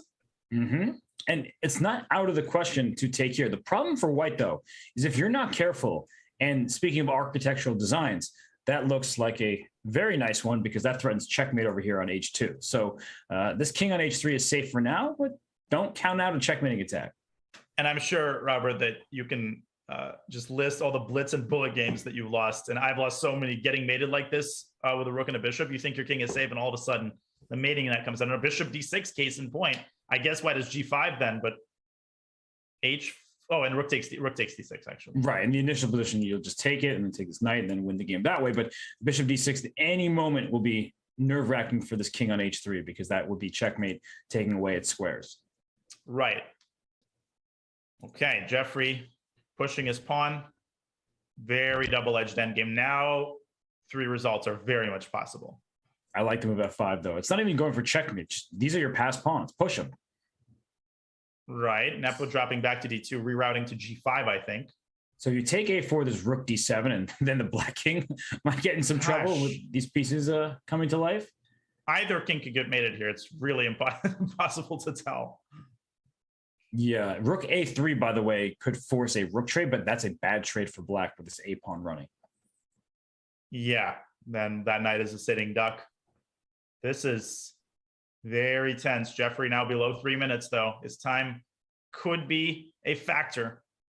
Mm-hmm. And a5 is like the next move, not regardless of what you do, but in most cases. E5. Yeah, a5. Oh, a5, e4. Oh my gosh, it's going to be a race, and right? And then bishop g5 check and rook d. What the heck is going on? Well, we're seeing it right now. E4 by Jeffrey. He's playing very brave chess today from what we've seen. And I think this king is going to be in trouble on h3, Danya. I really believe that this king is the one that's in danger. And look at this, connect 4. Well, the moment the rook takes its eyes off of the d file, and if the bishop moves from d2, then bishop d6 could literally be unstoppable checkmate. The king itself has no way of escaping. So, my goodness, this is, I have no idea what's happening, but it seems like the eval bar favors black, and black's mating ideas seem to outweigh white's passed pawns, at least intuitively. And white only has one move, bishop g5 check, because if you move the rook, there's nowhere to move on the d file. And if you move off the d file, we were just talking about this exact sequence, right? A takes and bishop d6, and that's checkmate. Oh, for a second, I thought he played rook b3, but that was you. No, that was me. He went bishop g5, d6. King went up. And there is rook d8, but bishop d6, threatening that checkmate on h2, but then you take because the knight is loose. So we can't only think about checkmate because once this rook sacrifices for the bishop, the knight also is lost here. He could make the meat and potatoes move. And first of all, you could check on the third rank and probably force a repetition that way. Maybe the king can run toward the center. I don't know, but you can take on a5. That's not out of the question. And that's exactly what just happened. Rook d2, he would rook. I think he had rook a5 almost pre-moved. Yeah, and rook d2 just seems too passive. I feel like Nepo had to seek his fortunes on black's, in black's camp somehow, although it's easier said than done. Now Jeffrey's got an extra pawn. He's stabilized, and he's close to being winning here. Wow. Yeah, the one piece is this knight. He would love to improve the location of the knight. Not easy to do, because if you go knight c8, you can just drop your knight on the first turn. So you could go after the c4 pawn. That looks like a reasonable try as well. I like it. Rook c3 looks really effective. I'm also, not bishop e3, I don't think, because there's rook d6 check type ideas, but I'm trading that off this bishop from f4 seems to be a good idea. Nepo doesn't have many pawns left to play with. He goes h5, knight takes c4. Does he want to check on d7 and rook d5? Uh-oh. And he just, an h5 deprives the king of the g6 square on top of everything else. Mm-hmm. And now it's a double attack. Jeffrey missed this. Knight e3 check might be necessary, but Nepo should be able to draw that. Did you see that head in hands moment from Jeffrey? It was just one of these, oh my gosh, free pawns aren't always free. Darn it. Nepo always has a trick up his sleeve. And that's a hallmark of these super GMs, especially Nepo. It doesn't matter how many pieces are left on the board. He will find a trick. If he has a bear king, he will find a trick. And but like White had no way forward in this position. As soon as he took on c4, now Nepo got exactly what he wanted. We're seeing the pawn f5 be captured. The bishop went back to b5. And now after these trades, Danya, we're in a position where it is an extra pawn for Black. There's some chances, but White has it all figured out. The king can just slide into the center. The pawn's not really going anywhere. And Rook f5? Rook f5? Wait, why did Nepo allow that? But king e3, I guess. King f... And I would have maybe even taken on f4 and gone king e6 and tried to go through d5. Then White's king could have pursued the h7 pawn. It gets sharp. Now bishop g4. Bishop g4 forcing the rooks off like that? No, bishop g4 is a king e5? Oh my goodness, does this work? Didn't. Does that work? Takes. This a draw? This might be a draw. Rook f5, king f5, and then like h6. Wow, it just looks like a win, right? You're just up a pawn in an endgame, but yes, with the because eventually you have to go get this pawn, otherwise it's gonna be stalemate, and you're left with an h pawn. So that is a very fortunate draw, I must say. But Nepo didn't go for it. I mean, you can't blame him. And Jeffrey has flagging chances. I know he's down 30 seconds on the clock, but the maintenance cost of this position is super high. Nepo has to keep making sure that he doesn't blunder a fork, etc. And that's eating away at his clock. And now rook f2 check and rook. Knight f5 check? There's knight f5 coming? Oh, and that endgame is the best possible version for Black. I think Jeffrey's just won. Oh my gosh, he walked right into the fork. And here it goes. Wait, that wasn't the move, was it? According to the eval bar, there was something else. Yeah, but how could this, like if we just go back here, it just want him to move his rook away somewhere. Move his rook, and I guess this is just winning positionally. But okay, let's see the position. I thought this was winning. Yeah, I thought it was winning as well. But apparently White has everything under control. Jeffrey needs to flag him, though. Jeffrey needs to play very quickly. He needs to make 30 or 40 moves almost instantly and hope for Nepo to blunder his bishop. He's taking way too long right now. Yeah, he was trying to figure out where the king and knight should go together. But the problem is the king ever goes to f3. There's bishop d5 check, keeping the king out of there. Knight g3 and king g4. He's taking too long. Okay, so he goes... Oh, whoa! What's the win? What's the win? Knight f3. f3. Oh, you don't king f1. Oh, knight f2. Nepo blundered a fork. Oh my gosh. And he blundered. Oh, my lands. He blundered in two different ways, Danya. After knight f3, you can't play bishop d3 to stop the pawn because after bishop b3, there's knight e1 check. So no matter where he moved with his king and his bishop to stop the pawn, he loses the piece. He had to put the bishop anywhere but where he put it. Bishop g6, I think, bishop h7, and Black has no way forward. Now, maybe Jeffrey would have tricked him. King f1 is also drawing. What an incredible game. Yeah, you need to keep the bishop away. That's why knights are so tricky with the forks. Jeffrey Zhang takes that one, and we still have a couple games going, I believe, in this round. So let's take a look at how Amin Tabatabai is doing. Ooh, we have an outside pass pawn, Danya. Fresh off the Grand Prix, where he lost to Wesley in the rapid tiebreak, but holding his head up high, having a career performance that certainly gave him confidence. And here's it's over. Queen, and he's the one up on time, so resignation occurs. Amin Tabatabai, 3 out of 3. He and Jeffrey Zhang will likely face off next. We do have players still fighting it out. Gosh, Malikov he's a beast. He is. He is so good. Don't go knight g6 because then there might be a renegade rook situation. But he wasn't born yesterday. He certainly was not. No, he knows not to do that. And that leaves us with Demchenko Giri. Demchenko beats a car, then has to play a niche. Oh, whoa, it's a time scramble. Can he trade rooks in time? No, he can't. No, White needs to somehow trade those rooks. Not happening. Whoa! Anish, what are you doing? Why are you? There's the whole board. Just go rook d1, rook d6, anywhere. Why are you making the same moves? Oh my gosh. Late brain for. I mean, that was just unfathomable. You had 7 seconds. That's an eternity. And he was just up a piece here. As soon as we tuned in, he's up a piece. Just move anywhere, like you're saying. Just don't trade rooks. Rook dh3, d1. Just get it away from there. What are you doing? Oh, that is. Even rook takes a4 would have won. He wouldn't have time to take the rook. In 1.1 seconds left and survives. That is infuriating. And that is a big result because with a win, Anish would have been 2 out of 3, and he would have been very much in the mix. Mm-hmm. And Yeah. You want to hear something amazing? I'm looking at people with one out of three. Okay, Levon Aronian, Alexander Grischuk, Hikaru Nakamura, Fabiano Caruana, all with 1 out of 3. Are you kidding? And Grischuk beat Hikaru and lost the next 2 games. Yes. And Hikaru's got to be feeling mad about that. And you know what else I have to tell you? If you haven't, if you didn't listen to this little mini discussion, it's probably because you have ads playing on your screen. And I just want to remind everybody that the way to not have ads playing on your screen is to be subscribed to just.com. All right, I'm done. Continue. Wow, that was, very well stated. It's true. It's a fact. So here we are into round 4. Jeffrey John actually drops down to play Sergey Movsesyan, and Jeffrey with the black pieces opts for All Pawns No Hopes and the Karo Khan. So the top board is Amin Tabatabay against Maxime Matlikov. Let's focus there. That seems like the place to be. The broadcast just lost one viewer, Benny Watts. Quit the broadcast. I'm not watching this. Well. It's okay. We'll survive. I'm not watching this because it's London. True. Why did I choose this game again? Well, it's the top board. In the meantime, Dubai, he was knocked out of the FIDE Grand Prix, though he did win on demand against Wesley. So he lost in the rapid tie breaks. Right now, with the white pieces, he dropped his knight into E5. We have a London system. Well, yeah, I'm with you. I don't really want to talk about the London system too much right now. And now I want to talk about it a little bit more. H2, H4 by Amin. Is this what the cool kids play nowadays? Just the way you ask the question means that you don't even believe in it. Because I think that black can just play knight to C6, challenge this whole setup here. And is white trying to bring the second knight to F3 and then push this pawn up the board? I don't see the attack. Yeah, and especially because black has knight E4 followed by F6. I mean, Amin is playing quickly and confidently here.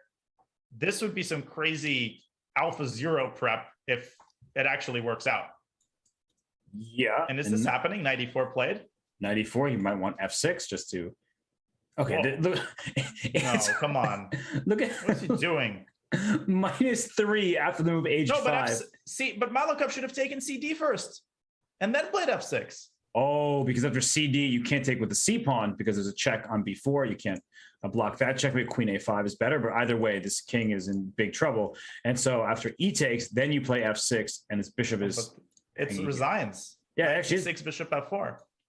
You have knight B4, but black obviously is doing knight takes C3. Oh my gosh. Just take this pawn. Oof. Yeah, that was a winning idea. He plays F6, and now white escapes without being down material. Still doesn't look great for white. But Maxime was winning on the spot basically with C takes D4. He really rushed it. I mean, he sort of, and we can understand why F6 just looks so natural. It's hard to understand how C takes D4 impacts the move F6 at once. It just removes the defender off of the F4 bishop. But still, yeah, still doesn't look great. But now we know this was a complete bluff by Amin. Yeah, this was a terrible opening that just happened to work out. And we have him on screen here. You think he's still in Berlin in like the hotel? Or is he in the lobby maybe, just chilling on the couch? Doesn't look very comfortable. I think if there are any chiropractors watching, maybe we can give him some advice. This doesn't look very good for the spine. No. It's. I have a story about that.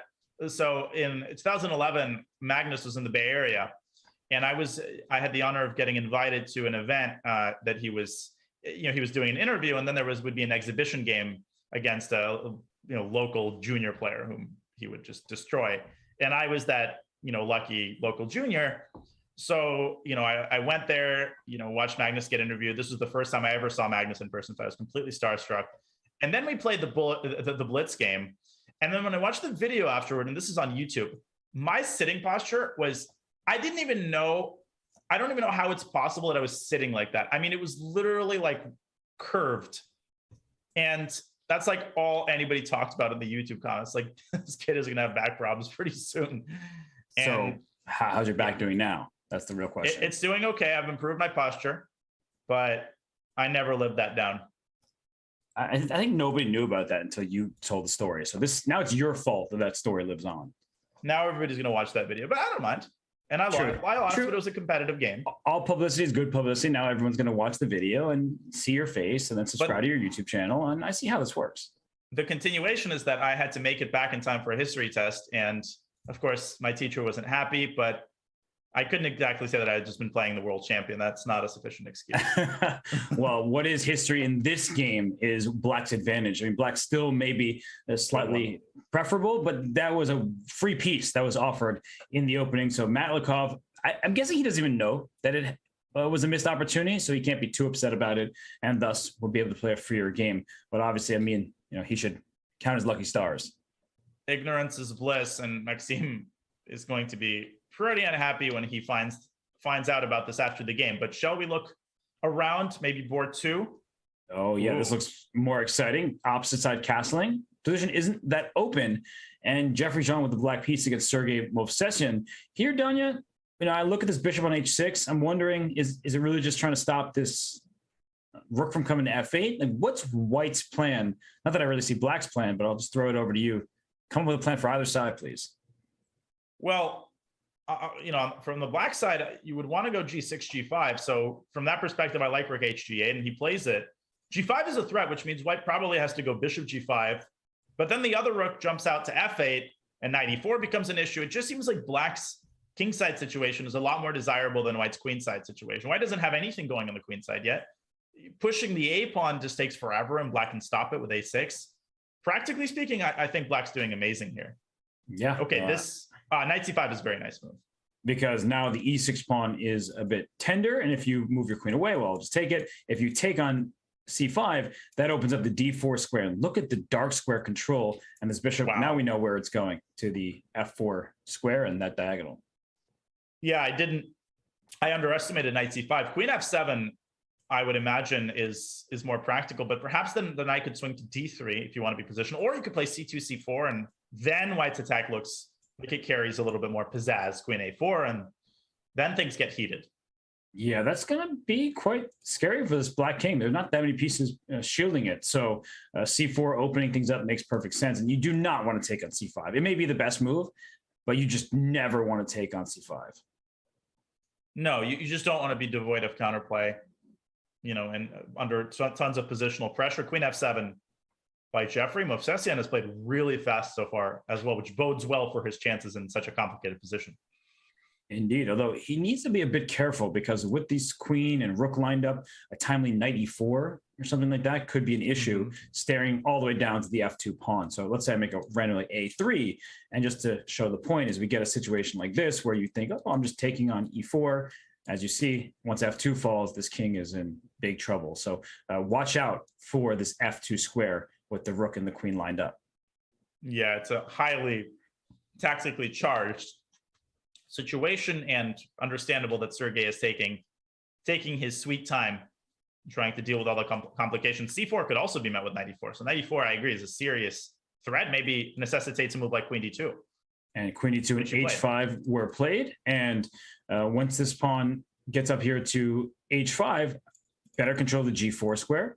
But Black is not controlling the dark squares. This bishop, this queen, they're teaming up together perfectly. So Black has made some serious concessions. And if this bishop ever takes on c5 now, well, then you're hopeless in the dark squares.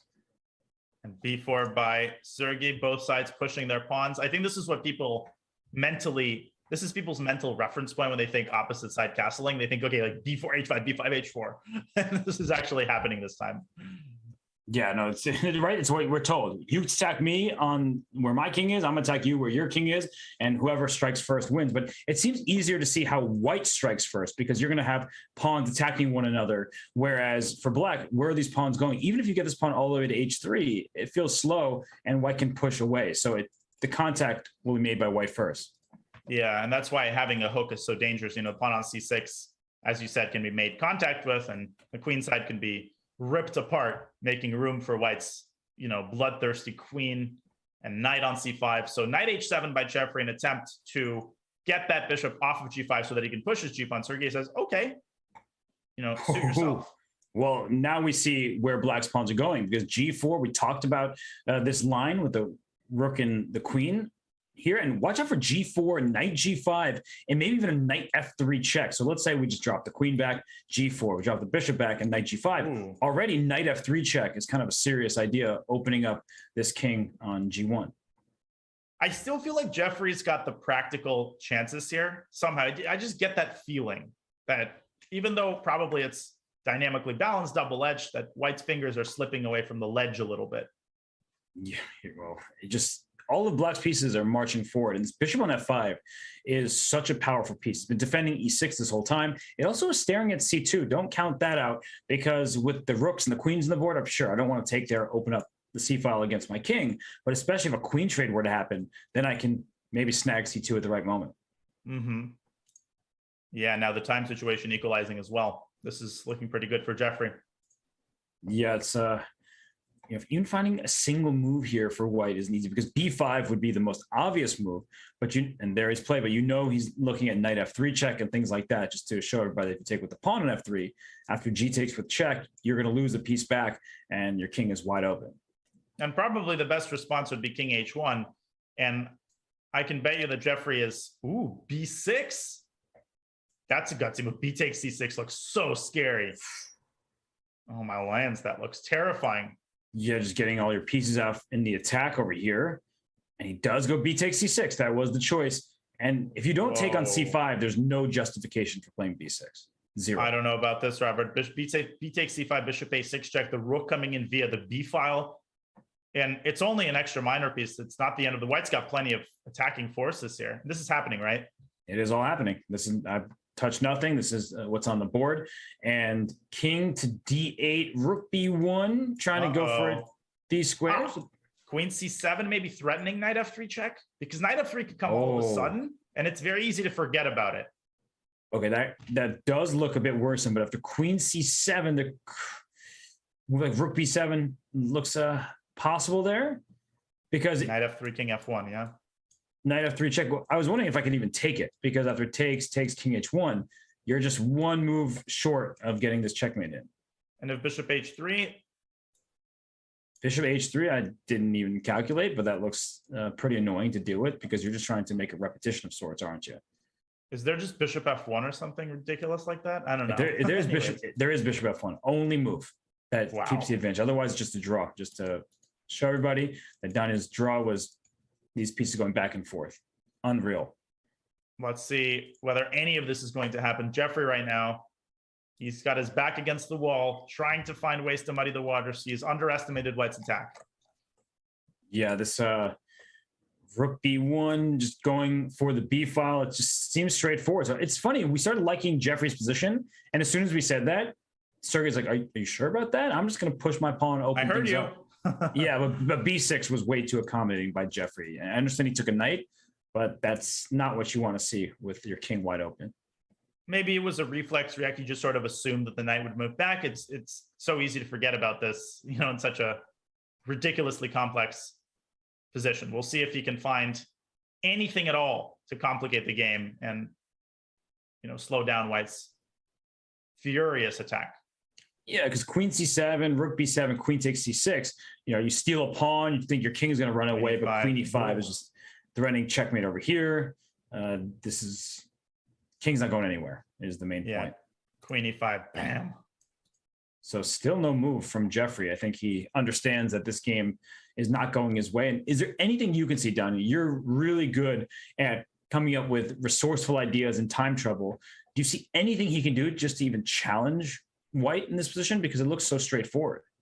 Well, queen c7 and that knight f3 is the only thing I'm coming up with, which I think is a pretty decent practical chance. Another one, I was thinking about knight h3, but I didn't see the follow-up after g takes h3, gh3, and king f1. Well, king f1 would be a huge blunder, so we'll show that first. Bishop d3 check, and after no matter what you take with, this is check and mate with the rook and the knight teaming up. Yeah, this is talk about tricks. This would be a very sad way to lose the game. The king is checkmate. The rook is in the king's path. So knight h3 check. All right, can't go to f1. You can go to h1. Yeah, you can go there. It looks a little scary with moves like bishop e4 and things like that, but there is the threat of rook b8 check and then rook b7 check, winning this queen.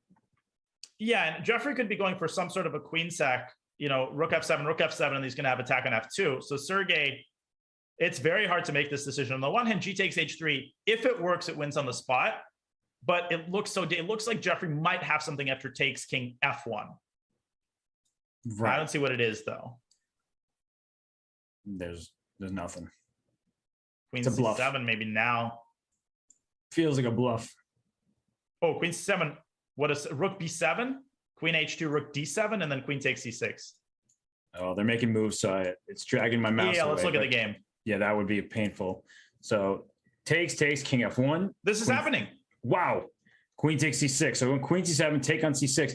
And now this bishop's hanging with check. That's a really important difference because Queen E5 is winning in the other position. Now it's losing because your bishop's hanging with check.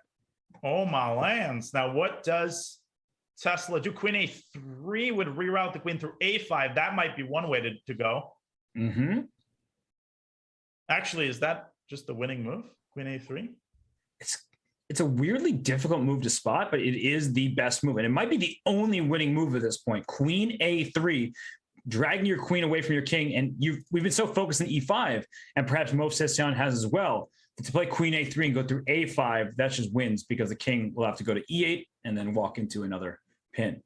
And this is what some players call an invisible move, right? Your tunnel vision is so intense. You think, okay, the queen's path is through E5. You have to dissociate yourself from that and go to A3. And Sergey is on top of the challenge. But Jeffrey's not done yet. Rook G2, he wants bishop D3, check. He does, because of Queen A5, King E8, Bishop B5, something like, oh my gosh, even better. There's Queen B6. Oh my God. Oh my God. Wait, what an idea. Because there's mate down there. Oh, I'm flipping the board. I'm so excited. I don't even know what I'm doing anymore. But Queen A5 check is a huge blunder. What does he do? Because of Queen B6. Prophylaxis, but then Rook takes H2. And again, there's Queen B6 because of Rook H1 mate. Oh my gosh. Maybe. Oh my God. Only move Rook E B1?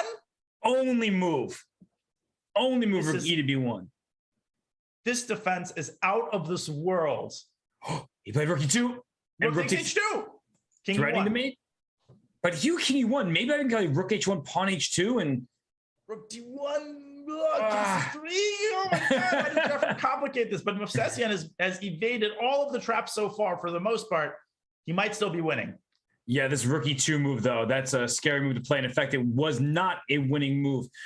Black had maybe Bishop G4 to take this rook, and it took away the king square. So Bishop G4, if you play Rook D2, I can take this pawn, and now your king has nowhere to run to. So that looked like it would have held. But what we're seeing here, it's still very complicated. With Jeffrey now down on the time. Once again, Danya, his king is in grave danger. So he may try to get a new queen. It just won't be enough. Even if he loses this game, though, I'm taking my hat off. That was to both of them. I mean, to Sergey for avoiding all of these crazy mates. And it looks like he's going to drive this one home. His king is now in the center. It's as safe as it's been in the last 20 moves. Indeed. So, there it is. Queen B6. But Rook takes, and Rook D1, you could take it even. Yeah. The new queen will appear on the board. Oh, he took right away. That's actually the best try. I think that's the best try by Jeffrey. So the point is Rook D1 check is now a threat, and the king will run to F6 or F7. Mm-hmm. 1 minute for Sergey. It's not over. And look at the evaluation. Look at the evaluation. King F7. No more. Just one more check. But King C3. King C3. Wow. What a CD. Oh, CD. And the king doesn't know where to go. Yeah, the king can't go anywhere. No way he's going to draw this game. Rook E1 maybe, and queen takes H2, but that's very risky. I think he has to make a draw. Can he even? I was wondering if he can even try to play for a win, but bring his king elsewhere. But that's too risky. He makes the draw. There's no reason to play on. Oh my godness! 40 seconds now. With every ticking second, he has to take a draw. He has to, otherwise he just loses this game. He has no time. Jeffrey, he took out his magician's cap. This is unreal. That is, and I'm sure that so many amazing tactics remain behind the scenes in this game. Oh my. Okay. Wow. Jeffrey Zhang is a wizard. There's just no denying it. That was unbelievable, Danya. He was mated 6 ways to Sunday or Saturday, I guess. Well, he's trying to make it. How did he do that? The Bishop D3 idea is shocking. Yeah, this idea of Bishop D3. Are you kidding me? Just everything he found here made Movsesian's life difficult. At this moment, by the way, it's take on B6 to not play this. This makes it easier for Oh, Rookie 1, a bishop rookie E2. 1. Check, and bishop e2, even better. The point is, this queen is under attack too many times. You get an extra rook. So to see all that in advance and just move the king away, that was wonderful stuff. And he made a draw because of it. But there are other games still going down. Let's go to them. It looks like the Amin Tabatabai, he drew his game against Maxim Matlikov. We do have Daniil Dubov taking on the big fish, and Dubov's up a rook for a couple pawns. Kovalenko Caruana also, but this is not over. It's hard to break down Black's little fortress going in the kings. And 16 seconds, Black has a knight. That's all I need to say for you to know that Black has chances. But Dubov getting his king in, converging around Black's king. Yes, Savas not yet made it here. 9 seconds though by Dubov. He's playing too slowly. He's like, wait, but the king's going to G6. There's no way to stop it. There's no way to stop King G6. H5 and King F7 for the Savas to stay alive. Okay. Oh, G5. Bishop F8. Bishop F8. Bishop F8 and take the pawn. Dubov moving too slowly. Okay, he's got it. Oh, it's made. Oh, he missed the mate. Whoa. Take it. Oh, he found it. He found it. Oh my goodness. That was a nerve-wracking game.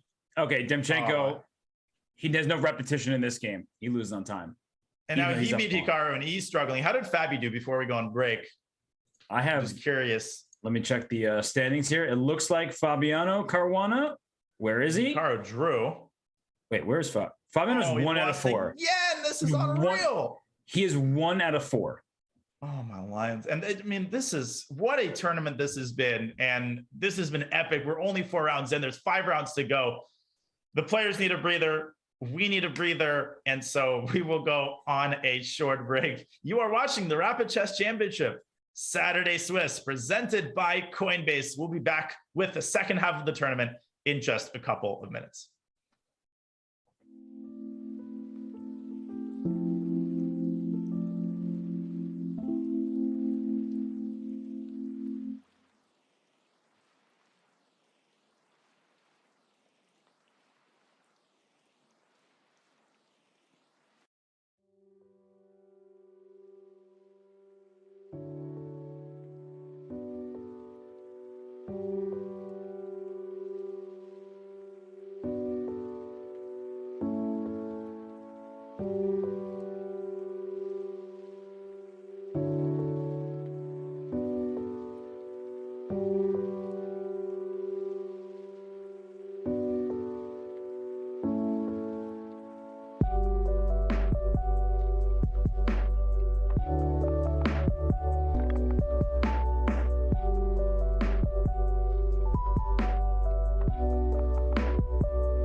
can't play A8? Takes rook d2 or rook b2, and then you just take the pawn on b4. Oh, king of 6, rook b4, bishop e7. Only chance. If you go rook 6, bishop e7. But then rook b8, and then black gives up an exchange, and he's got chances. Why does that 4 seconds? How does he win? Oh my, he doesn't know. Bishop e7. There's chances. Take e7. Oh, play rook b1. Play rook b1.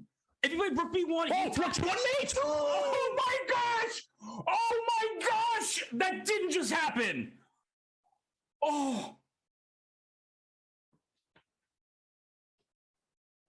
Oh my God. I've never seen anything like this in my life. Oh, and he is just destroyed emotionally right now. Oh my God. How? What in the world? I didn't even see the mate. Me neither.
Welcome back to the Rapid Hess Championship presented by Coinbase.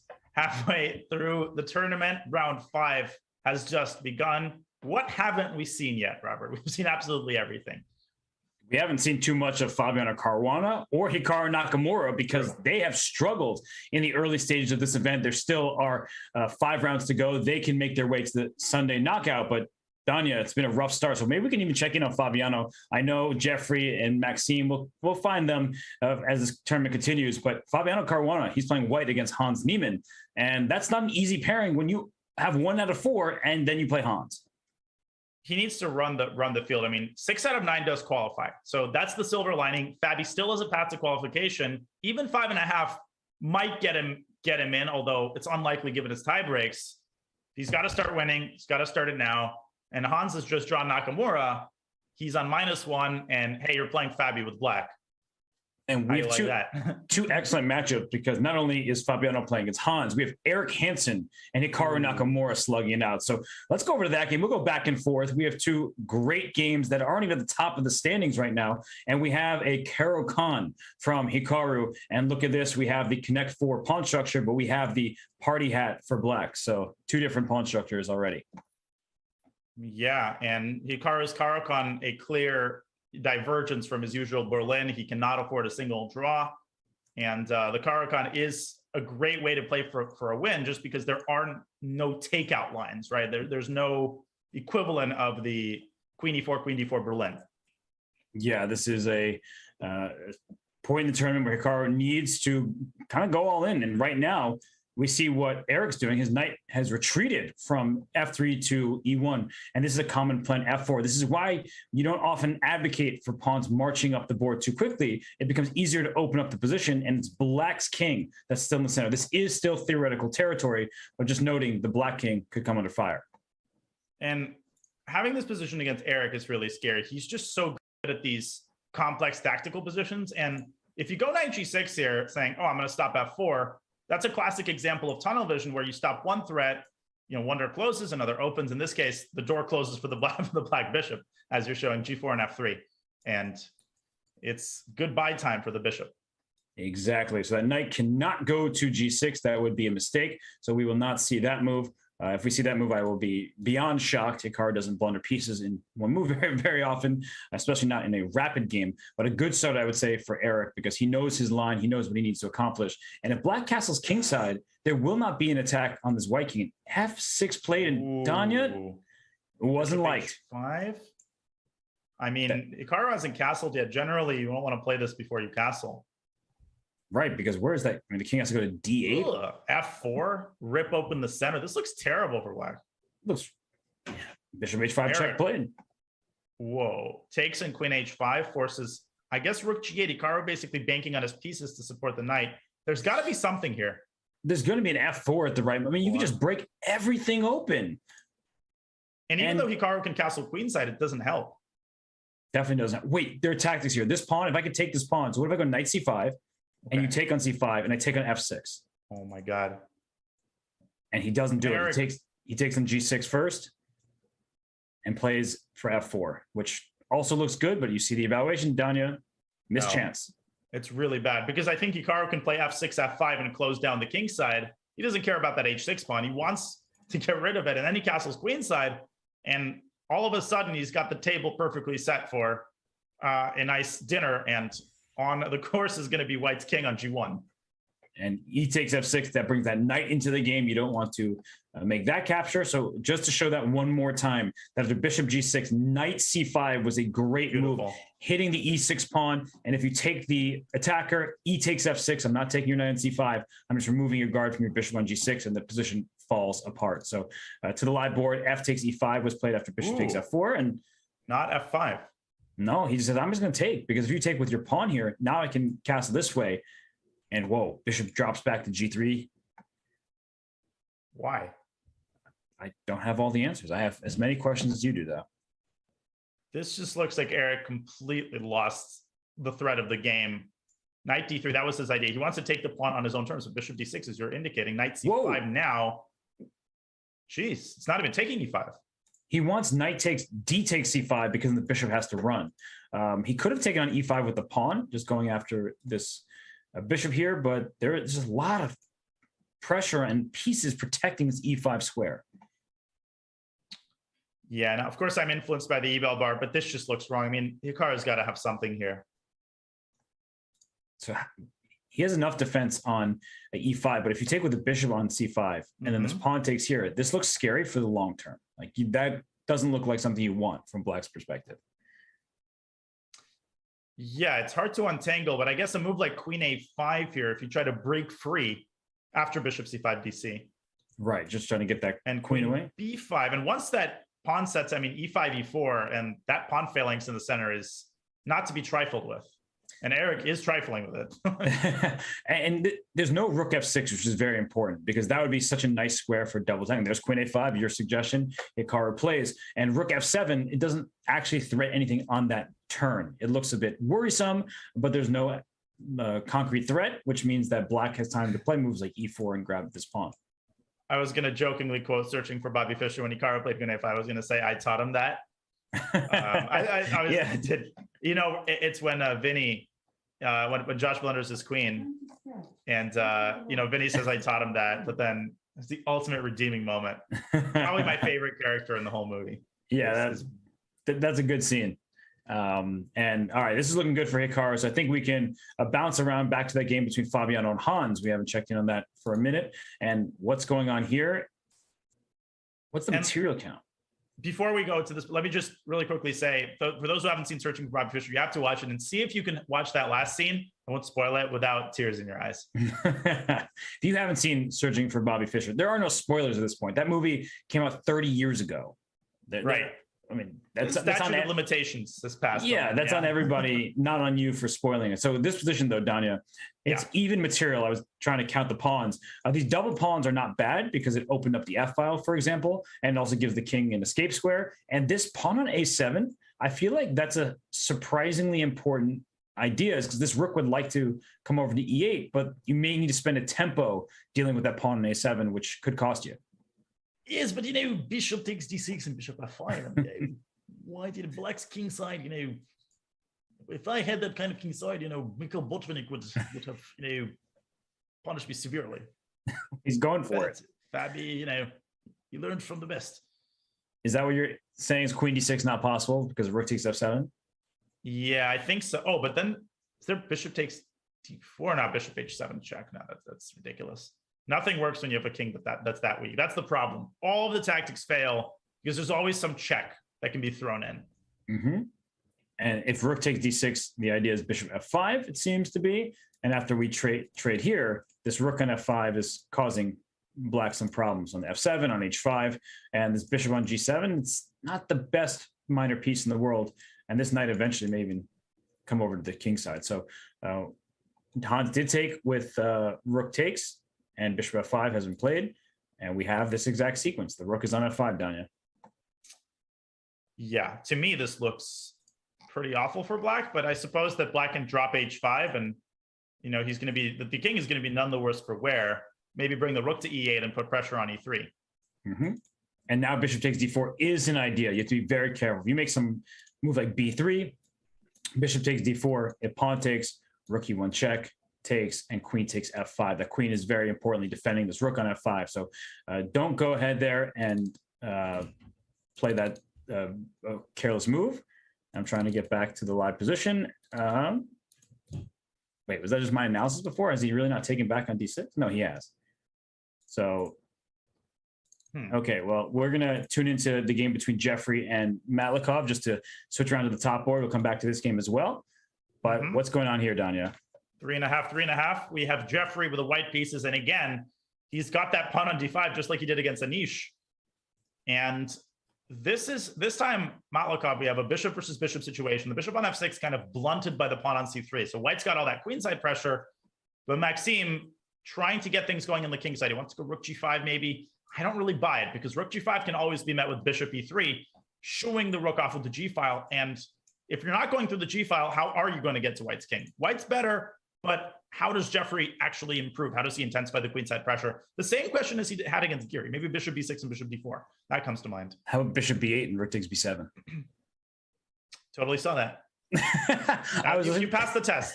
I was listening to what you were saying, and you have a very fair point because bishop b8 is such an unlikely move. You almost never get to make a move like this with so many pieces on the board because there typically is a rook on the last rank. But bishop b6 will close off our attack of the b7 pawn. So bishop b8 kicking the rook out so we can play rook takes b7. That's a huge threat.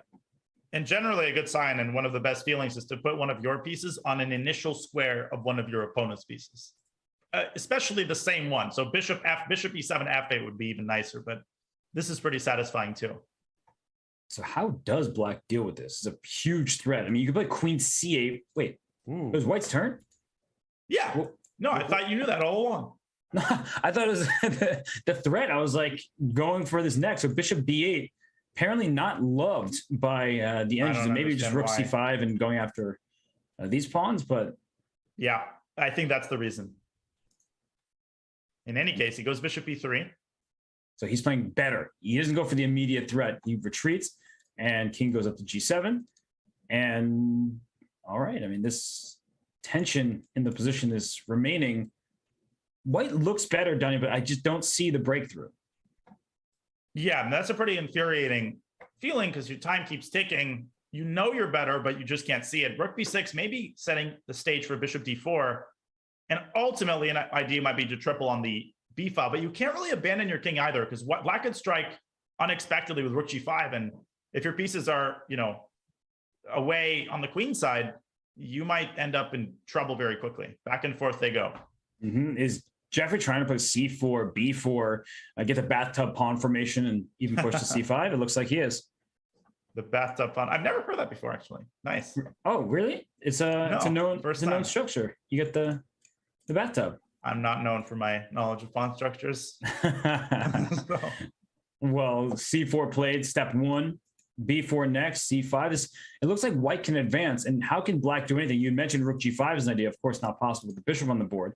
And rook f5, I don't know where to next. So I'm playing b4.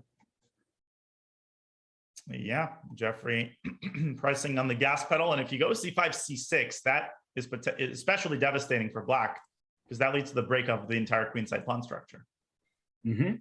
So that looks like, although the d5 pawn is a bit loose, so we can't rush c5. And rook c8 not approved of. Bishop d4 comes to mind. Yeah, who benefits in the event of the bishop trade? Because, okay, queen, he's preparing c5. What a move. What a subtle, deep move. He also freed up his rook because with the queen on c2, the c pawn was pinned, which meant that rook takes d5 would be played if that rook were on d1. Now he can move his rook. He can play c5 at some point, and I really like the position. He repeats. Yeah, he's obviously not going to repeat thrice. Now c5 might not work concretely. Bishop takes e3, queen e3, dc, and again d5 is very loose. That's the only issue that white has. And we don't especially want to bring that rook to g5, I imagine, because that means our queen needs to look out for this h3 pawn. Could a case be made for, no, probably not. I was thinking bishop takes g5 and then actually b4, b5 rather than c5. Yeah, you said, can the case be made? I drew the arrow because I knew exactly where you're going with it. I was thinking the same thing. If we trade here, can we play b5 and go after the b7 pawn, bring this next rook over? And I think the c4 pawn is a little bit too weak, which is why we can't go all in down the b file. But it's a very worthy idea for sure. But Jeffrey, he's up time. He trades. He plays rook d4. I love that move. The guy is on form right now. I mean, every move just comes with just tremendous energy. I don't even know how to define it. It's fantastic chess. I mean, seriously, if black's best move is something like rook h5, and now you went from an active now b5 rook, looks more appealing. He just centralizes. Patient. Where is the breakthrough coming from, though? b5. Well, c5 now seems a little bit less feasible with that rook on h5. Waiting to jump into the game.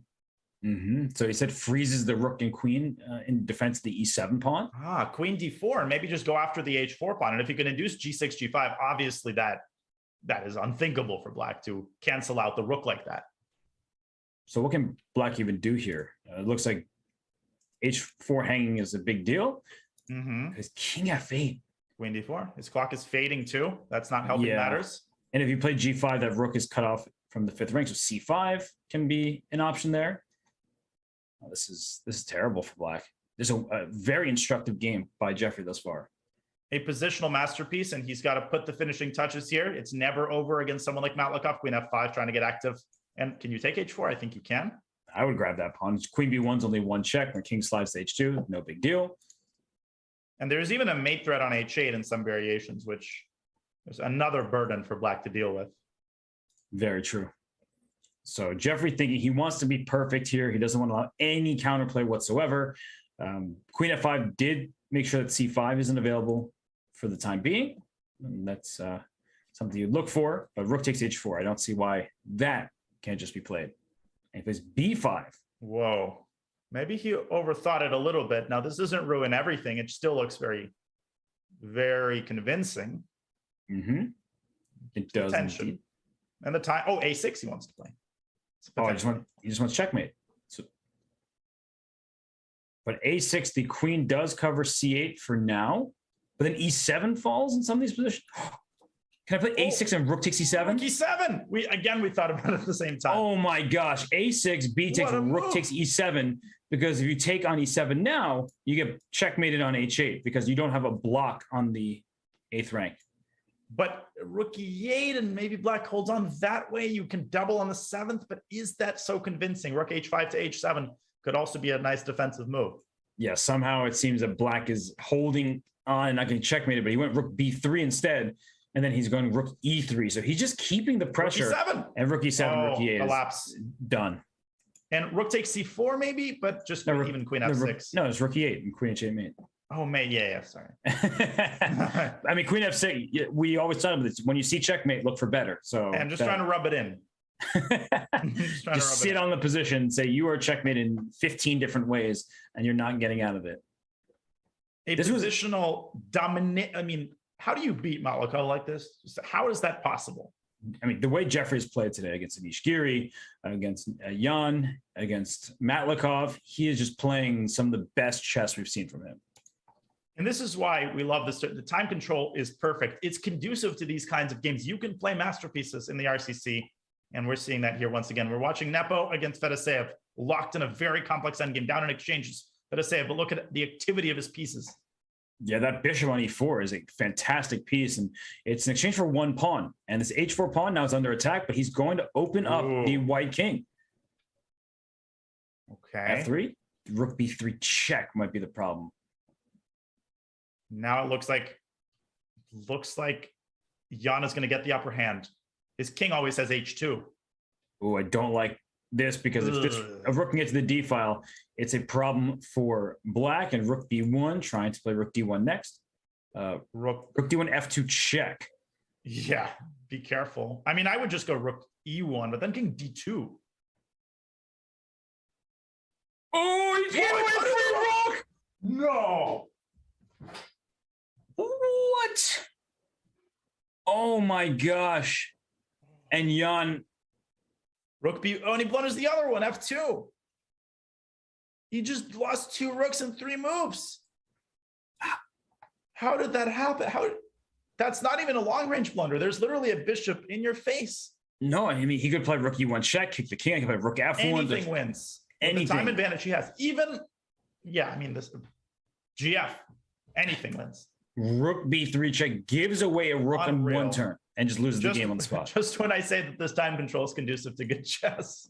Well, also conducive to some bad chess. And unfortunately for Nepo, it reared its ugly head and against him. So we have a couple games left. We have, is this Ivan Saric? Yes. And he's playing in the European Individual Championship and also now playing here. He is the white piece in this game, up a pawn and up a pass pawn, but he's king will be checked a ton of times. Yeah, and with 20 seconds, it's not a given at all. Now black creating a pass pawn from Kratov, doing a great job of creating counterplay. Saric should win this. Yeah, great move, queen c4, blocking and creating a threat to push that pawn. Yeah, there's no blunder the pawn. And there are no perpetual checks, right? There's not, even if the queen were able to get to a1, the king just slides up. So easy to blunder your queen here by accident as well. But look at these passers ripping black apart. e7. Oh, could have pushed it. But now he's left its backside exposed, queen d4. And his king's going to walk up to b7, though. Still. Queen d7. 7, queen b4. You can't take that because in the queen trade, queen 4, b6. It's winning. King a7. His king is hiding in enemy territory. He could have won queen it's a7. Taking Pankratov a lot of time to even generate these checks. But both have 5 seconds. Oh, but Sarge pre-moving everything. Oh, that was so slick. I think, do you think he did that on purpose? He probably would have won even if Pankratov had taken it, because he just didn't. By the time he would have taken it, he wouldn't have time to mate. Right. But queen c5 check is one of those things where you expect your opponent to pre-move and then you win their queen, but it wasn't necessary because he was the side with the advantage, but still it worked perfectly for him. I still can't believe Nepo blundered to rook. Well, that was a whole different story. I'm still stuck in the past. So do we have any games left? We do not. No, it's over. The 5th round is done. R1. How did Fabi do? Fabi lost. Hans Niemann with a big victory there. No way. Fabi is 1.5 out of 5? No, 1 out of 5. Not 1 out of 5. Wait, let me see. I think it might have been 1 out of 5. Yeah, he's out of the tournament. Not his day. Nope. And this is the magic of the RCC. Fabi, who leads the Grand Prix point totals by a country mile, and he just gets put through the meat grinder today. Just no easy opponents, and that's the nature of the RCC. Sasha Grischuk also on 3 out of 5. He mounted a decent recovery after those 2 losses. Next game is underway. Oh, and look who it is. It's Naroditsky Abdusattorov, a name we haven't even spoken about, who is the world rapid champion. By the way. Yeah, casually, the teenager from Uzbekistan. And now he gets the white piece. And this is where we start seeing players be more inclined to make quick draws. Quite yet, it's only round 5. But as the rounds start nearing the 9th, the players say, let's just make our Berlin draw. We both want to qualify. No big deal. Yeah, we're creeping up on that moment. And there's also a middle ground, which I think is being encapsulated by Noterbeck here, where he doesn't go for a force draw, but he plays something incredibly solid with little risk, which indicates to me that he doesn't really mind a draw, especially given Jeffrey's form in this tournament. Yes, and it's a very, very solid game.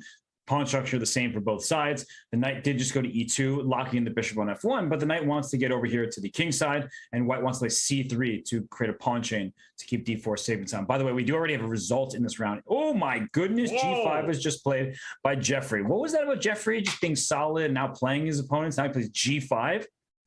But just to finish my thought, Amin Tabatabai has drawn his compatriot and good friend, Parham Maksudlu. Yep, that's an understandable result. And I wouldn't have guessed this move in 17 attempts. I mean, that's just insane. G5. Where did that even come from?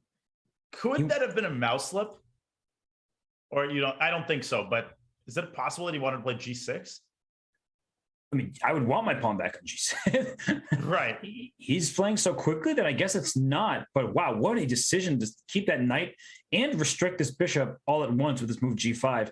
He does have enough pieces defending the square. That really was shocking. Yeah, and I mean, I guess if he plays H6, white might not have the machinery to punish black's king for this. Although after the trade, the queen can jump into F5. It definitely looks dubious, I'll put it that way. It's just when you push your pawns like this, you leave squares behind in this F5 square. That's exactly what Naroditsky wants. And if he trades with G4, maybe gets his knight around. If he can reroute this piece, I could see that black having some long-term problems, which is why I really like the move bishop G6. If you're going to trade bishops, you're going to give me a pawn on G6 to cover the F5 square. Yeah, that's a great point. And now Jeffrey has another issue to deal with. He can't really move his queen, and he can't really move his rook. And the reason is all one and the same, the G5 pawn. If he plays H6, then the idea of bishop G6 loses its luster. Bishop takes G6, forces FG, and that weakens other squares. So it's kind of a chain reaction. He does bite the bullet and goes for H6. I think that's the best decision, relatively speaking. Right, because you lose something, you gain something. You lose control of the E6 square after F takes G6, but you open up the F file, and that could be useful for a potential attack even. So I think that it was the best move in a tough situation. And for white, for Naroditsky, you have to decide, do I want to take, or should I play a move like Queen C2 first, hoping that you take me, and now the F5 square is still something that I'm going to aim for? Yeah, these are complicated positional questions, and there's our answer. He takes and transitions to the other flank, Queen B3, hitting B7, aiming at D5, and just uncomfortable, just causing discomfort to Jeffrey here. My immediate reaction is knight A5, but I think then he'll slide queen to C2, and the knight is on the rim, which is not the worst thing in the world, but he's just going to aim his forces back towards the king side and distract the knight. And rook B8 is another way to defend. He goes B6, which I thought about. That's ideal from the perspective of apportioning your resources, but it loosens the C6 knight. Can this be exploited? Rook E6 doesn't seem dangerous due to Queen D7. Right, which is the move that black wants to play anyway to get that rook over. I like how you described it, that the pawn on B7, you don't want to use a valuable piece to defend it. And even a knight is a too valuable of a piece. So by playing B6, it's all defended here. Queen D7, rook to E8, or rook F7, rook F8 if you want to go for an attack. It feels like with this bishop on C1 stuck, Danya, that black can't be doing too badly here. Yeah, I think Jeffrey has stabilized the situation. Rook is coming to E8, and if the heavy pieces get traded, then the effect of black weakening his kingside will be diminished even further.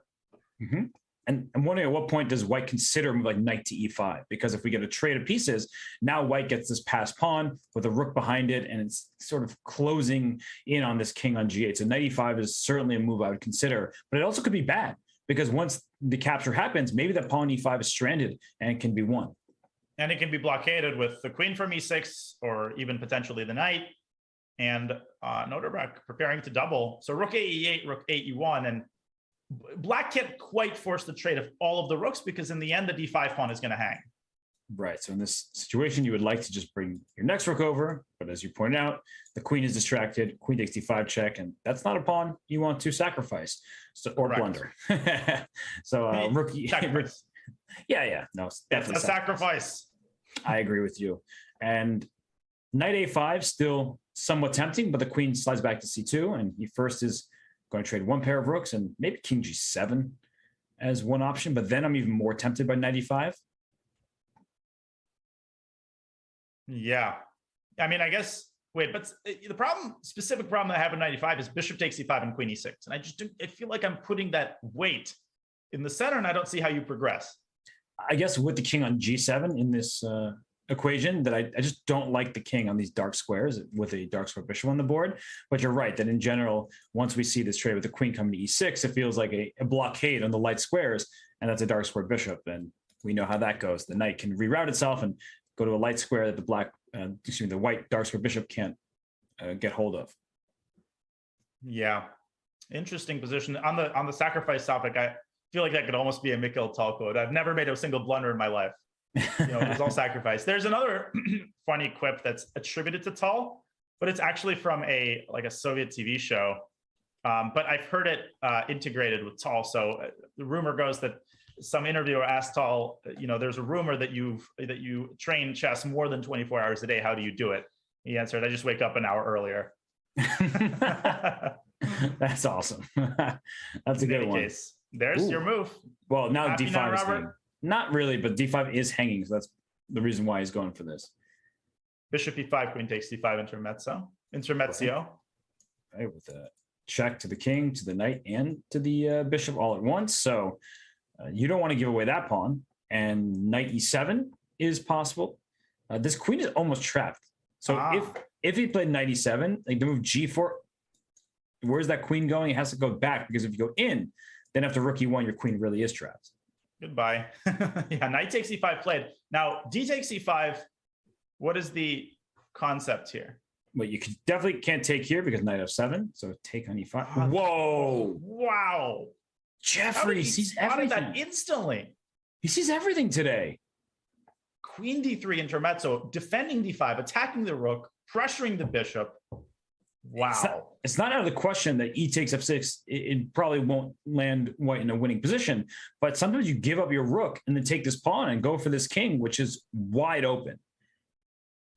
And for a while there, I thought that, only white had chances. There's no risk. And Jeffrey somehow is able to transform these positions into a double-edged struggle. Both sides have plenty of time here, so that's not going to be an issue for a while. I have to look at it. E takes f6. Yeah, queen takes e2. Queen d5 check. King. Somewhere. Definitely not h7, because that would land mate. Rook f7. Yeah, I was thinking bishop e3. I'm just trying to cut your queen out of here. Mm-hmm. I'm trying to just go for your king directly.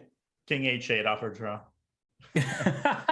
Don is funny because if you take queen d1, and this is actually a very important drawing mechanism to know, the king has to go back and forth and you make a draw. So that's good to recognize, because if black feels like you're getting in trouble, there may be a way to get that going. So queen d1 played instead, the bishop drops back, and queen to e6. The moves have they made in the last 3 seconds?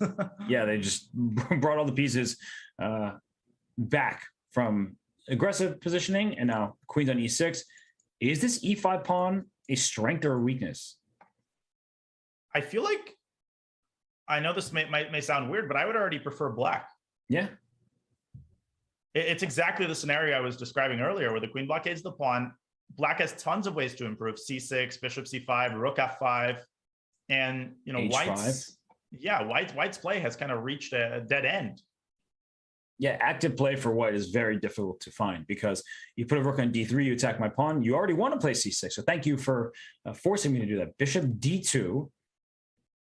Okay. Rook f5, probably queen e2 to play just to defend this pawn. Then bishop c5. So maybe queen e1? Ugh. Yeah, exactly. And c5 d4 is another idea. Just to push those pawns forward at some point for sure. Jeez. And h5 with g4, h4 to come, or both. It just feels like black has a way freer hand right now. I agree. Shall we check into Hikaru's game really quickly, just to see how his comeback is faring?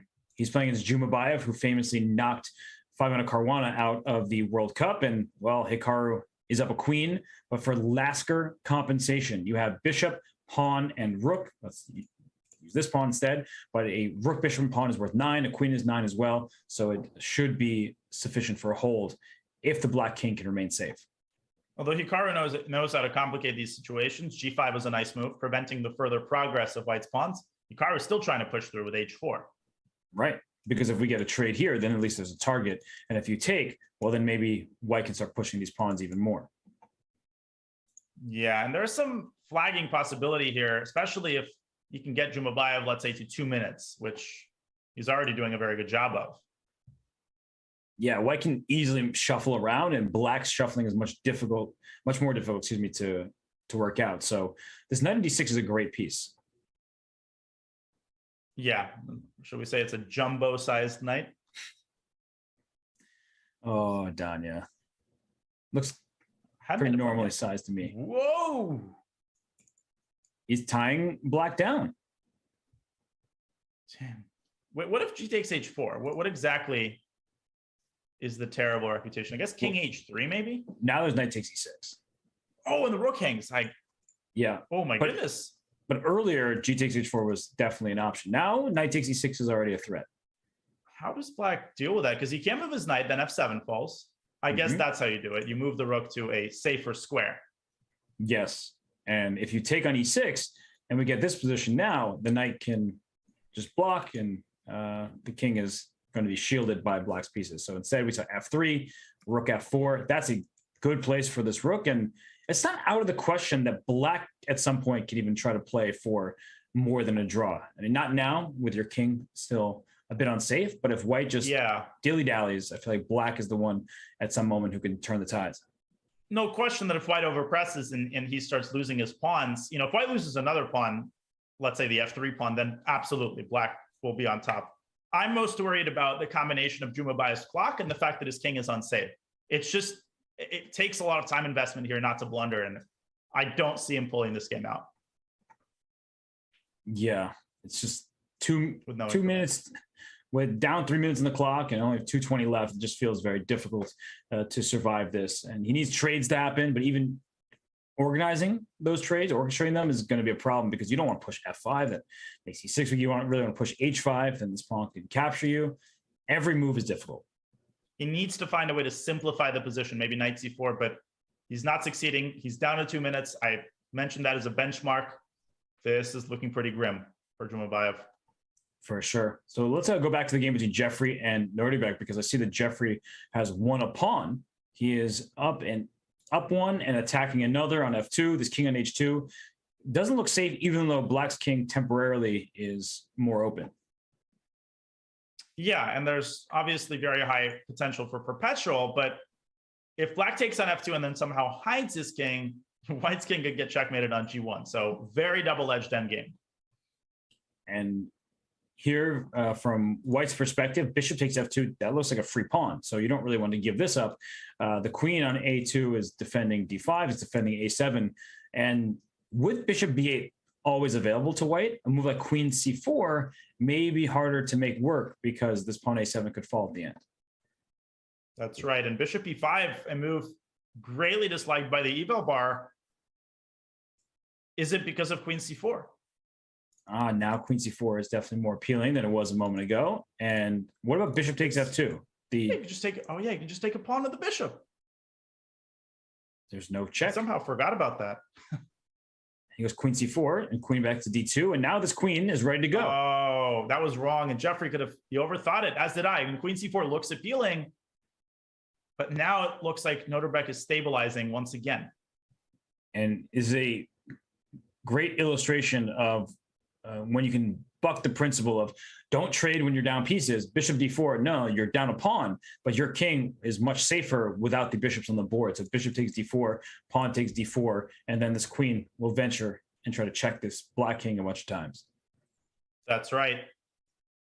Jeffrey now down to 3 minutes. He's trying to find a way to keep pieces on the board, but you've got to be careful if you're black. Allowing queen h6 could be very dangerous. For sure.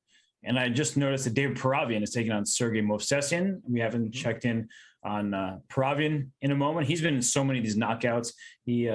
Whoa! A good time to tune in because that looks like a checkmating attack.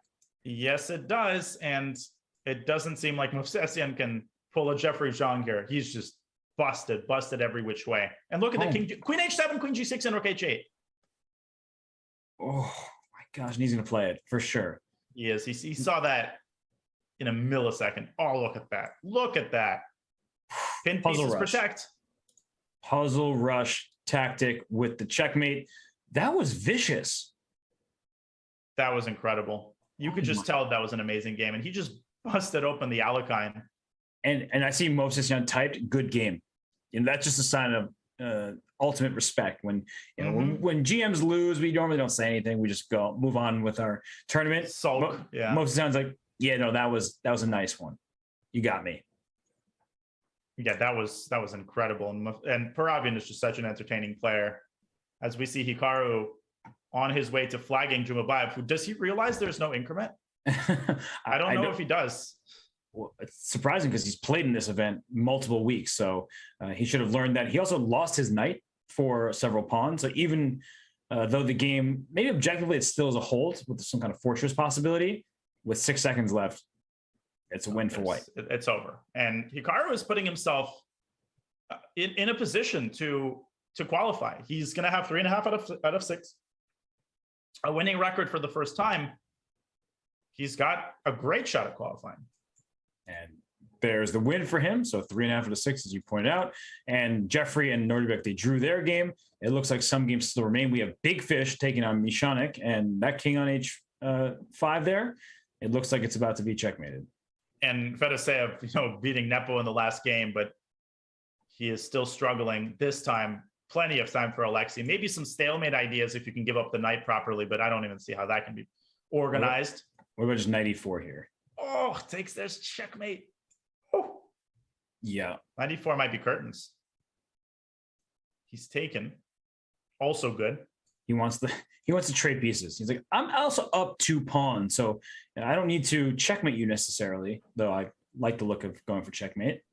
I heard a rumor that Nepo is losing again to Dreyev, but I don't know if that's true. All right, well, this is going to be a win for Serrano, so let's go to that game. No, that looks like a draw. Oh, yeah, he just has a knight. I forgot. Wait, he's 1 second. He lost some time. No, but it's a draw. Oh, it's because only a knight. Okay. Right. Insufficient material. I had this exact same process. I was like, oh, he's going to lose. And then I realized he just has a knight. But this is what happens to Dreyev like every single time. Yep. He plays great games, and he's winning always. Time is kryptonite. So let's go to Daniil Dubov against Vladislav Kovalyev here. And what's the material count? White is up. Yeah, white's up a pawn, and those pawns are just marching up the board. 18 passed pawns. Black does 1, and it's a pretty scary one. Rook takes c4, and then rook takes c3 with threatened checkmate. But Dubov can throw in a check on f7, I guess. But then king g6, is it? Yeah, no, takes f3. Yeah. Man, everything just happens to work out perfectly, because Daniel's point is that if you just push your pawn to e7 after rook takes c3, this is checkmate that you can't get out of. So that's why you don't go ahead and push the pawn without throwing in this check on f7. And f2 check was played. And is there actually a threat? And e7, rook takes c3, e8, queen, rook. No, but rook g3 check, you can just take it. Yeah. And then you'll e7. Wait, whoa. Careful now. Don't repeat. Don't make a draw. And there he goes, e7. I think Kovalyev briefly had his hopes up. Rook e4 might be an attempt. Rook e4, rook e1. Oh, but that's pretty easy to miss, though. But there's bishop e5. Rook e4, does bishop e5 work? No way. Rook e5, rook g5, and you trade rooks and promote. Yes, sir. That. It's a pretty sweet move, actually. It really is. I mean, wait, I thought rook g5 was checkmate 1 for a second, but king f4. Yeah, knight e3. I was going through this line. I didn't think he was that convincing. Takes, king f2, king f2. That wins. Yeah. Okay. And then you get this, push that pawn, and whew. Goodbye. Rook g7, keeping bishop g5, promoting. Okay. Bishop takes d8. He's going to keep all of his advantages. Yes, and that's a win for Dubov. So he goes to 4 points, and that's big for him as he tries to work his way towards tomorrow's knockout. And it looks like we're done with the 6th round. We are done with the 6th round, and man, was that another excellent round. We've got 3 rounds remaining. We have many storylines. Will Hikaru mount his comeback successfully? Will Jeffrey remain at the top? That remains to be seen, so don't go anywhere. We'll take a very short break. You're watching the Rapid Chess Championship presented by Coinbase. Last 3 rounds on the other side of this break.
Okay, welcome back to the Rapid Chess Championship. 3 rounds remaining.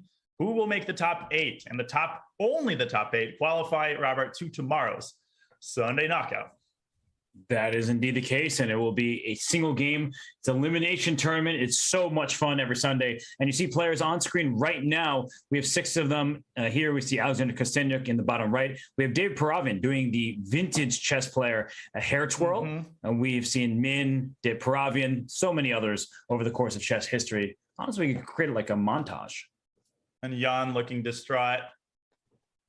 Man, I think there was an oldchess.com article, like the 20 most iconic expressions. And I made it to the article, but of course it was me holding my head in my hands on the side of my chair after I blundered a win against Shabalov at the US Championship. Oh, I was among the most devastated. I don't know why, because usually I'm pretty calm at the board. You know, I don't betray too many emotions, but that one time I was playing such a brilliant game. I missed a win in one move, realized it the next move, and I just couldn't control myself. I was doing all sorts of things at the board. I somehow pulled out a draw, but not a pleasant experience. Anyways, we've got some guy named Hikaru playing a game. Yeah, no, I was feeling badly for you while I was watching this game. I didn't know which to prioritize, but I'm sorry that happened. I wish you no ill will or any sort of negative emotion. So sorry, Danya. Thank you. Oh, Danya. Look at this position where this knight's on f4, these pawns are double, the g6 pawn's a target. It already seems like white has a crushing advantage. The eval bar is raised almost to the roof. And right now, what if white, oh my gosh, the king in the center, give me this pawn, Boom, bang, bang, bang, 96. He's all over him. Gosh. Oh, Hikaru was tilting f5, but knight f6, trying to untangle. d4, d5 could come. It doesn't have to come immediately. It would yield the e5 square for the knight. Where does white castle, first of all? I wanted to castle queenside, but I realized I'm going to have to, or likely not have to, but probably d5. So he castles kingside, just to show everybody that this knight was hanging with check. But after queen takes d7, your queen is in trouble down the line, and you'd have to block on e4, in which case you lose a piece. So that's why the pawn remains in e6, the king castles, and knight f6. And there's d5, Danya. This looks as bad as you can possibly have a position for black out of the opening, where you're just down a pawn and it's a protected passer. Mark my words, Hikaru will generate chances here as well. It's not going to be a smooth ride for Alexei. Hikaru does this all the time, even in rough positions. And the thing is, if you ever play f3, the dark squares become an issue. So you want to kick them out of there, but you don't want to open up diagonals. So what instead? And the problem is, queen e7, queen takes h4. As you mentioned, the dark squares, queen landing on h2 with checkmate. There are sources of danger for white here. It's very easy to look at the pawn on e6 and say the game is over. But yeah, there's a bone in black's throat, but he's carrying on. He's working around it. Somehow black has changed in g5 just to open up the g file and go for an attack. g3 was the choice of Serrano. He probably wants to bring his king to g2 at some moment just to help his pieces coordinate and get his king to safety. So bishop g7, rook c1. I like that move a lot. King moves aside. Knight b5 was already potentially a threat. It was. That's why the king moved away. King up to g2, eliminating various threats connected with bishop d4 check. Yep, and preparing f3. It's almost time. And is it time? I think Ben Feingold has something to say about that. It's never time for f3. I think it's time for f3. It's played. And knight takes d3 isn't a threat. Sometimes you don't want to give your bishop for a knight, but here with this extra protected f4. That is a very committal decision, young man. What is he doing? But bishop d4. Or what? Why bishop takes in CD? Just blundered everything. So, what was that? What was b4? Allowing bishop takes c3 and c, allowing bishop d4 too. I mean, it was just a terrible move from all sides. This is the most effective refutation of black is winning. Yeah, because d4 is a threat to go knight e3. The e6 pawn is loose. I mean, how do you stop d4 knight e3? But Alexei playing b2, b4, loosening the knight on c3, he can't play that move in 5 seconds. He knows better than that, especially not against Hikaru. b4. I didn't like f4, for starters. I didn't either. Like at this point, mind. Yeah, he just started getting worried about what could happen, and then he allowed everything. You see Hikaru bopping on screen because he's completely winning. Rook went back to C1, D4 now, knight E3. You don't even need to take the rook on F1. Just taking this pawn E6 and ouch. It's over. And I'll tell you what Alexei was worried about. He was worried about Hikaru playing F4. He was worried about Hikaru playing F4. Yes. And he shouldn't have reacted so drastically. I mean, the medicine was so much worse than the disease. And it still says only minus 1.2, but look at the clock, look at the game, look at the trajectory. But let's be real, knight G4. I mean, something like this, bring the rook to E8. Alexei just mentally collapsed. Hikaru wins. Not the first time we've said that sentence. Yeah. Won't be the last either. Nope. It's unreal. I mean, Hikaru was off to a 1 out of 3 start. He was arguably lost against Eric out of the opening, lost against Alexei out of the opening. It doesn't matter. It just doesn't matter what the evaluation is in a Hikaru game. He can win any position. Like, it's crazy. It's true. And he's offering a queen trade, and there's no way for white to avoid it. And white suddenly down a pawn instead of up one. And with the queen trade about to happen, it's a lost cause. So I think we can leave Hikaru to win this one. He's going to be able to handle. And it looks like Paravian and Jeffrey Zhang, they drew their game on the top board. So why don't we check in on Anish Giri and Parham Maksudlu, because Anish is doing well. Let's do it. Okay. Okay, an end game. Ooh, that's a good pawn structure for black. Love that. Fantastic. Yeah, and G5 square is well defended, so knight G5 is impossible. And that's what, if you get 2 moves in, knight G5 or rook F3 could be good. Although the black knights, they're keeping these pawns safe and sound for now. Maybe I can twist. Let's see if you can take my cue. How would I twist my favorite expression? How would I modify it to adapt to this position? I have no idea. Go ahead. Yes, you just mentioned the knights, and they're doing what? They're defending. Okay. Now, is the knight on C6 good? No, because the pawn 3 squares away dominates it. So bad knights protect good pawns. Bingo. Oh, Usually I say it of bishops. Yeah, so I don't. That's why I said modify. Yeah, I understand the English language, Danya. Are we gonna have this fight on camera, right? Well, we're off camera for the moment. I think we might have to. We have some, we need to get it. We need to clear the air. Well, I appreciate you informing me of your modified expressions. I just didn't think it was applicable in this particular position. It's funny because one of my close friends once gave me a piece of feedback a couple of years ago. He's like, every time I tell you that I don't understand what you said, you just repeat the same thing louder when it's clear that the problem wasn't that I didn't hear you. It was just that I didn't understand you.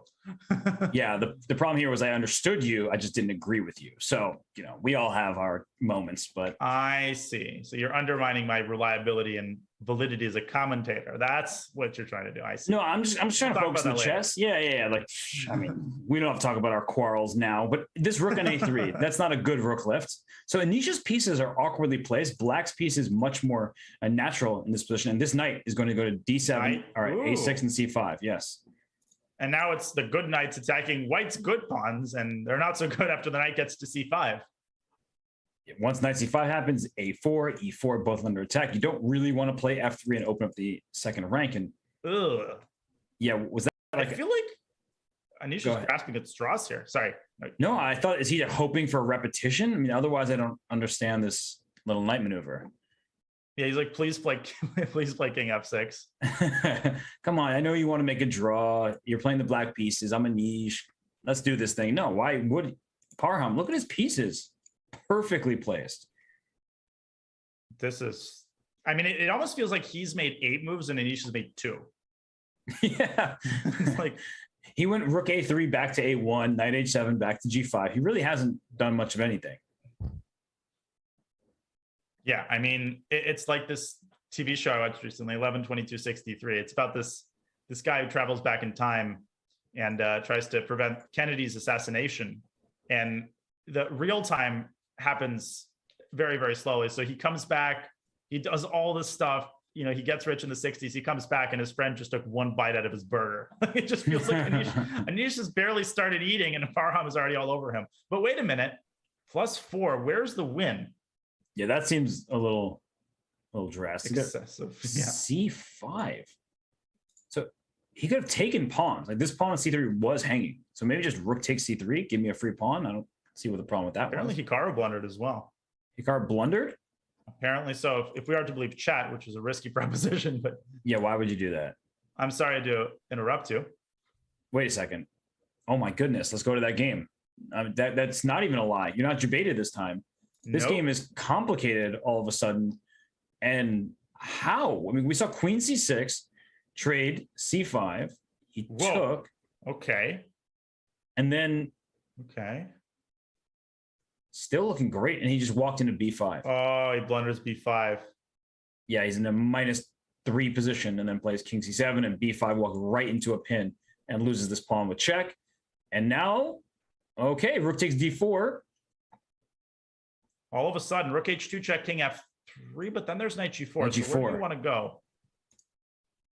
Wait, isn't that winning for black? Rook H2, king E1. Oh, no way. Yeah. And rook C2, rook D2 with 2 minutes on the clock. I still feel like Hikaru's got winning chances. And rook C2 was important because if you played rook D2 here, you get checkmated because rook D2 walks right into rook H1 checkmate. Maybe now you should go B6 quick and try to rip open black's king because the knight's coming to E4 for round 2. And I feel like Hikaru's still going to win. He does He's have. frustrated, but he's going to win.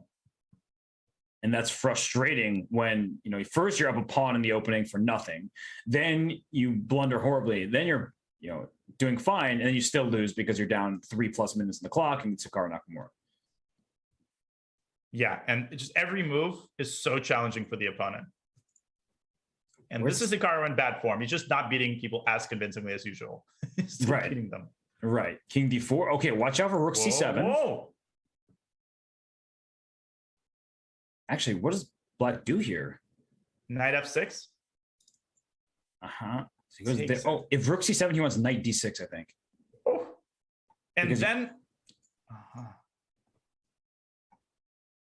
Rook A4. so hard to make sense of this position. Even a single move. Like, where does white go? Your bishop is pinned. If you go to D5, knight F6 check is a 4. King D3. Okay. Knight C5. Walks right into a fork. Hikaru wins. I was about to say, all I can tell you is that black has a knight and white doesn't. That is the truth. Don't you know it? Wow. A win for Hikaru Nakamura. Let's go to other games that are still in progress. Anish and Parham. Well, Parham, at this point, what's the material? Rook D2, and then rook A1, and A3. Rook takes A3. The rook on D2 is stuck. That knight is overloaded. Yeah, that's not what you want from Parham, who was outplaying Anish this whole time. And now, as Daniel's pointing out, A3 rook takes because the knight has to be dragged away from the rook's defense. Oh, Lance, how did these people slip away every time? Could Parham lose this? He absolutely could. That repetition ain't looking, so maybe he'll go king F6 now. And now he'll beg Anish to go knight H7. Yeah, please, let's go back on that merry-go-round. All right. Okay, drop. So A3, rook takes A3. The knight can take the rook. The king takes the other rook. And it's even material, but black has that worst pawn structure. And it may not be too big of a deal because there aren't that many pieces remaining to attack those pawns, but it's not looking that good for Parham. Not at all. As he goes rook C2, taking C3. Mate ideas. Monka S.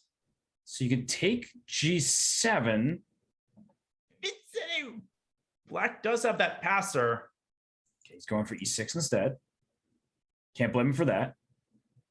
I thought knight E6 was much more natural. Hitting multiple pawns. Rook E6 is very strange. Now there's no threats. Yeah, he wants rook G6 next to go after the pawn on G7, but rook C2, good move. And now knight B2, knight D3.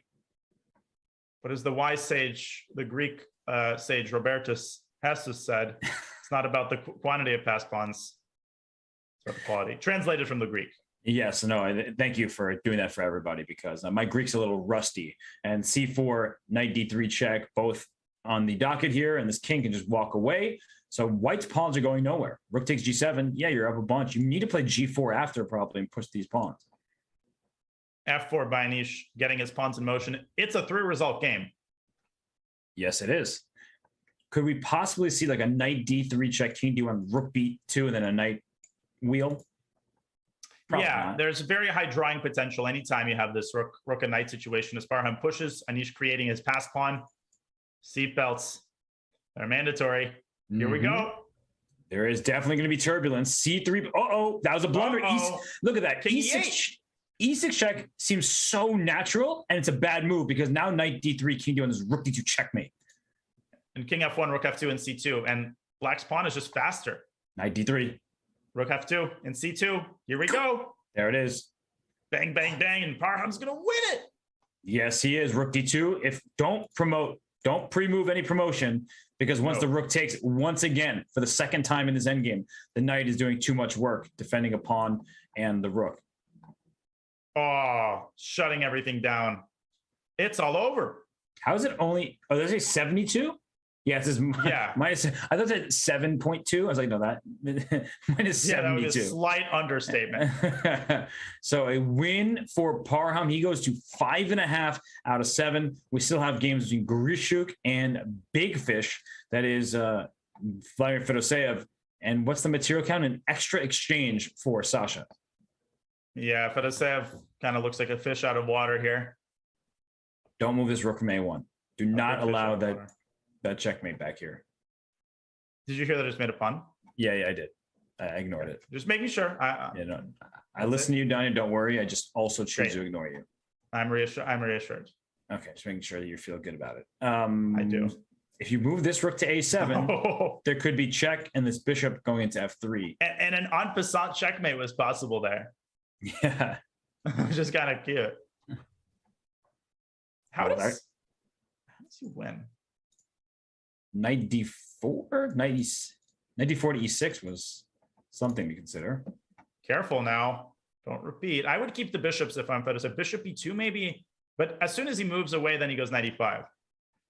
So he's trying to keep the knight pinned. Can you just take and play knight d8? Yeah, he does that. Knight d8, win the spawn. 45 seconds, though. I'm a little concerned. Yeah, Grischuk can play some bullet, but there are other times where it feels like his mouse is stuck in the mud. Yes. And he takes 2 full pawns. D6 can be played. But his pieces are a little tangled up. He does want rook f7. And rook f7, rook f5. I really like that. I'll tell you what Fedoseev should do. Rook b, but knight coming to e6. No, there shouldn't be any chances. He's also up on time as Grischuk. And he wants knight d6. He wants to just go after pawns and attack knight d6. Threads knight d8. King g6. Oh, king g6 only move. King g2. Freeze him. Also, suddenly Grischuk's up 10 seconds. Yeah, he's been playing really fast. And every move by Fedoseev requires time. Knight c5. Game over. Yep. Got the e-pawn. Bang. Another one. D6. Crunch. He's going to go knight f3. He's going to push his pawns. I could just stare at this position all day. He's up 15 pawns. Literally, he's going to be 5-0. Yeah, and Grischuk showing off the mouse speed as well. What a nice conversion there by him. And he moves out to 4 out of 7. So he's bouncing back after a rough start. I mean, he beat Icaro, so it's a great start. And then he lost a few games in a row, and now he's bouncing back. Yeah, and the speed has been there for him today. He hasn't been in quite the acute time pressure that has plagued him thus far. I can't wait to see Grischuk in the final 8. That will be, I've got it on my bucket list. Kamsky made it. Now I want to see Sasha make it. And if you look at standings, Sasha's not even there. Oh, there he is, number 10, but I mean, not in the top 8, which is needed to qualify. But 2 rounds to go. The next games are about to be underway, Danya. Look at these players. Hikaru is on number 8. He's made it to the top. Now he has to stay there. He basically will have to win probably, 1.5 will probably do it, but it's going to be really close. 2 out of 2 obviously will qualify him. Right. And it's a nerve-wracking situation for someone like Anish Giri, who we have on screen there. He's at 4 points out of 7 games, but he just lost the thread against Parham Maksudlu. So he's probably not feeling like he's playing his best chess. And that's just how good he is. When he's not playing particularly well by his lofty standards, he's still on the verge of qualifying for the Sunday knockout. That's exactly right. And we've got some heavy duty matchups here. Parham, Jeffrey. And Jeffrey just has been solid as a rock, but also so energetic, so enterprising in his chess. It feels like he didn't beat even Anish in the same tournament. That was so long ago. He's been winning so many games. Yes, and I'm starting to get to that point where I'm curious, are they going to make a draw in 10 moves, for Jeffrey and Parham? That would guarantee them a spot in the knockout, but they probably want to be the higher seed. So for Jeffrey or for Parham, right, you want to be a top few seeds so you get white in the KO match. And playing black against somebody like Hikaru or somebody like number anybody, Hikaru. Yeah, it's not particularly enjoyable. So right now we have a solid setup where white has the extra pawn in the center, black has the extra pawn here on the queen side, and the dynamic is one where white's always thinking about pushing d5, but you don't want to do that too soon. No, and this has been a very popular opening for black in recent years at the top level, and there we go. There's our answer. A sensible decision. Oh yeah, for sure. I am not surprised. You know how I feel about draw offers, but in this event, we're just trying to make the knockout. It's all good. And on the second board, oh God, did Parham play another 4-net scotch? How I've missed this end game. He crushed me last week in this variation because he knows it inside and out. I didn't know what I was doing, and I got 2 rooks for a queen, but it was a lost position for me. So the queens are off, so I already feel better for Abdusattar than I felt for myself. And the position looks like it shouldn't be a huge problem for black, but there are these long-term static weaknesses that you always like to point out: double isolated pawns, the f5 square, where especially if I go knight g3, bishop f5, and we trade bishops, then my knight sits on f5 permanently. And watching this, one might say, well, I mean, this endgame is equal. There's no question about that. Why is Parham playing into it? I feel like there's been a bit of a subtle shift in recent years as to sort of the philosophy of opening preparation. Rewind 10 years and people were still playing mainline knight or trying to refute stuff. Now, with engines being as strong as there's almost no desire to try to refute anything because it's impossible. Everyone's preparation has been computer checked a gazillion times. So now the focus has shifted from that to getting a position that may be equal objectively, but that you simply know better than your opponent, which is kind of an interesting shift to observe. Not in all cases, of course, but that's been more prevalent recently. And we see Hikaru do that with his B3 lines in online play, where it's just the comfort is there for you, and your opponent needs to think every single turn. And there's a reason why Parhavin's already up 30 seconds, but good job by Abdusattar of not getting down on the clock. He made the move A5. He's trying to gain space on the queen side, and then C3 played by Parhavin. C4 is not out of the question for white as well, but he kicks the bishop out. Maybe there's rook to B1, and watch out for B4, rook B3. That bishop could get trapped. Yeah, this is actually getting quite complex. I have a quick story. Just, you can see the shift in engine strength. In 2004, when Kramnik and Leko were playing the World Championship match, Kramnik was trying to defend his title. Ultimately, he did with a win in the last round. They played a game in the Marshall Rui Lopez, which was very popular at the time. And they both prepared using, the Fritz or whatever they were using in 2004. And Leko and his team left the computer on the same position as Kramnik's team did, except they did it for like 5 seconds longer. And because computers were really weak, the computer was initially saying that white is winning, but if you left it long for 5 seconds longer, it switched its evaluation to black being winning. And that's exactly what happened. Leko won a really famous game because his team left the computer on for 5 seconds longer. That's never going to happen now because computers, they reach such a high depth so fast that it's almost impossible to mirror that kind of scenario. And Kramnik's second writes about that in his memoirs. Really interesting stuff. Yeah, it definitely still can happen if you're not doing your diligence. It could be a big problem, but yes, these days it's less likely. By the way, bishop f5, was the last move played. Bishop takes, rook takes e2, trading pieces in this manner, and rook e1 forces all the rooks off the board, and that should probably be a very straightforward draw with the opposite color bishops. I would make a couple of moves there with white and try to mow down the light squared pawns, but c5, d4 can happen, and I'm sure it's a draw. Right. And Noterbeck offering a draw, I don't think Parhavin's going to take it just yet. I think he's going to make him prove it just for a couple moves longer. He declines. Yeah, he declined it. Wow. For what reason? I mean, c5, d4. How is white going to play for a win?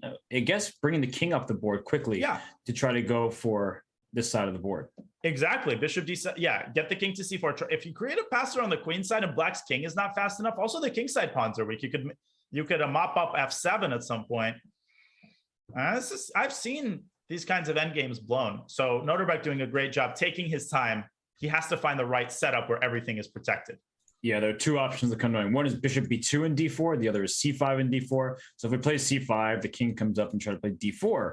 We already have to look out for, in the event of a trade and this king trying to walk this way, I'm just trying to create a pass pawn. My bishop will cover your d pawn. Your king is very far away from the queen side. So it's a clear edge for white, who's more active. And I think you should refrain from d4 and just get the king up to e7. Use the c5 and d5 pawns as a shield, but Paravin's going to make him go d4. Right, but his king is closer to the center from the very start, which is a good thing for black. And the nature of opposite colored bishop positions, even if you're down a pawn, you can still often hold a draw, but you need to have your king in the right place, and the king is now venturing towards the center. Yeah, we should definitely keep an eye on this. This is not totally a given. Shall we take a look at Hikaru's game against Amin? You didn't need to ask twice. I'm right there. And Hikaru with the white piece. Wait, where's the A pawn for white? It's gone. It was captured. It was eaten. And now where's the F pawn for white? You can't take with the queen. You lose a bishop. So if you're going to take, you have to take with the G pawn over here. Ooh, and your king is a bit exposed. F5. Welcome to the attack. So maybe you shouldn't take the pawn and just move your queen out to B4. But still queen F3. Queen F3. And then G6. Ugh. It's a terrifying position to have against Hikaru. You'd want to play bishop b4, but after pawn takes e7, bishop takes queen, your rook on d8 is hanging. So that's not available to you here. Scary position. Hikaru quickly goes to queen f3. And, I mean, running with his own 2 feet. So queen h5, maybe king g7, queen g4 check, king f8. Close your eyes and rage. And maybe get the queen out of e7 to give the king a little breathing room, but that comes with its own problems. f6 can hang. Right. And Hikaru is thinking right now, trying to figure out how to continue the attack. And this bishop being a bit loose, requiring the queen's defense, he probably maybe was thinking of rook takes a3 as well to take his f6 pawn just a moment ago, because if we get here, even though the engine says, oh, it's completely winning for black, at first glance, it looks a bit scary for this king. Yeah, I mean, that needs to be monitored very carefully by Amin as he moves his bishop away, deciding to eliminate that. And he gives up h6, but now his king is in the center, a little bit safer than it was on g8. And black is still up a pawn. So white didn't just equalize the material. White is down a pawn there, and this pawn, for the h pawn is very dangerous in the long term, a pass pawn. But with his king on g1, with the queen, and there's rooks in the d file, suddenly black's king is feeling decently safe. It absolutely is. The issue that I have, how does black actually progress? Because let's say Hikaru puts his king on g2. Even in this was king g2. What exactly do you do? Yeah, I didn't have an answer. So I'm glad he made a different move. Queen g7. Does he want bishop g6? He just wants to push the h pawn? Yeah. Yeah. Wants to promote old school. Make another queen. So I'm somewhat tempted to make this move a4 to distract your rook off the second rank so I could play rook d2. I don't think it works, but I'm trying to get after your f2 pawn. So he throws rook d1 check in. Okay. King's going to go up. I mean, still a4 is very possible. Queen centralizes instead. Okay. So bishop g6 is just rook f8. Defending the pawn. And h4? Yeah, h4, h5. Very precarious, though. Where's the attack going to come from? Is there some way to get this queen in, like rook c1, queen d1, and go for a checkmate? I think that's exactly what he wanted. I just didn't see that for some reason. I didn't realize the rook had other squares in the first rank. Yeah, well, it's the only one. So I went process of elimination. Who's mating who? Who's beating who here? It's a free-for-all. This is looking a bit dangerous right now. And what to do. H4 is so tempting. Now all of a sudden, Amin is up on the clock. He's up a pawn. He is up 30 seconds. He's going for the attack. Hikaru, he needs to find a correct move right now down here. Otherwise, it could start getting out of hand for him. Bishop C2, stopping queen D1. Obviously, this strains his resources tremendously. But how does Amin progress the ball back in his court? So queen has just nowhere to go. Can't go anywhere in the fourth rank. Can't A4. go down to D1. A4? Oh, you want rook takes C2, don't you? Danya wants a little tactic here. The rook takes C2, rook to queen E4, check. And that's why that rook on A2 is so important to be able to capture on C2. Little tactic, small.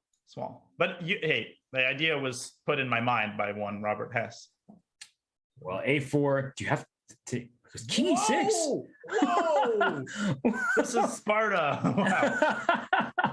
Wow, does he want bishop F8 at some point or something? Or is that queen almost trapped? No, it's H7. Okay, so it's not almost trapped. Something called the light squares. Yes. King E6. I thought A4 was really dangerous, right? I didn't see a move there. He does want bishop F8. Oh, because of queen H7, maybe he wants queen G4? Oh, such a complicated idea. There's so many components to it. Yeah. Wow. And the queen is sort of cornered. Yeah, the queen is not in a happy place. Wow. And if you play H6, there might just be queen G5 and you win this pawn. There. This is a spellbinding concept. Oh my god. King E6. Just out of absolutely nowhere. And it likes it for black. So king E6 fully justified. A5 is hanging. At some point, you might have to be careful. Rook A5, rook E5. I mean, the king isn't exactly, on a beach in Hawaii relaxing. It's standing in the middle of it all. But it's so hard to approach that king. You don't have a single check in this position. And this rook on E2 is hanging at the moment. So what do you do about that? It's not hanging at the right this second because the bishop F5 check. But if you do take on A5, you let me take you. So is there some possibility? Probably not with bishop G7, rook H8.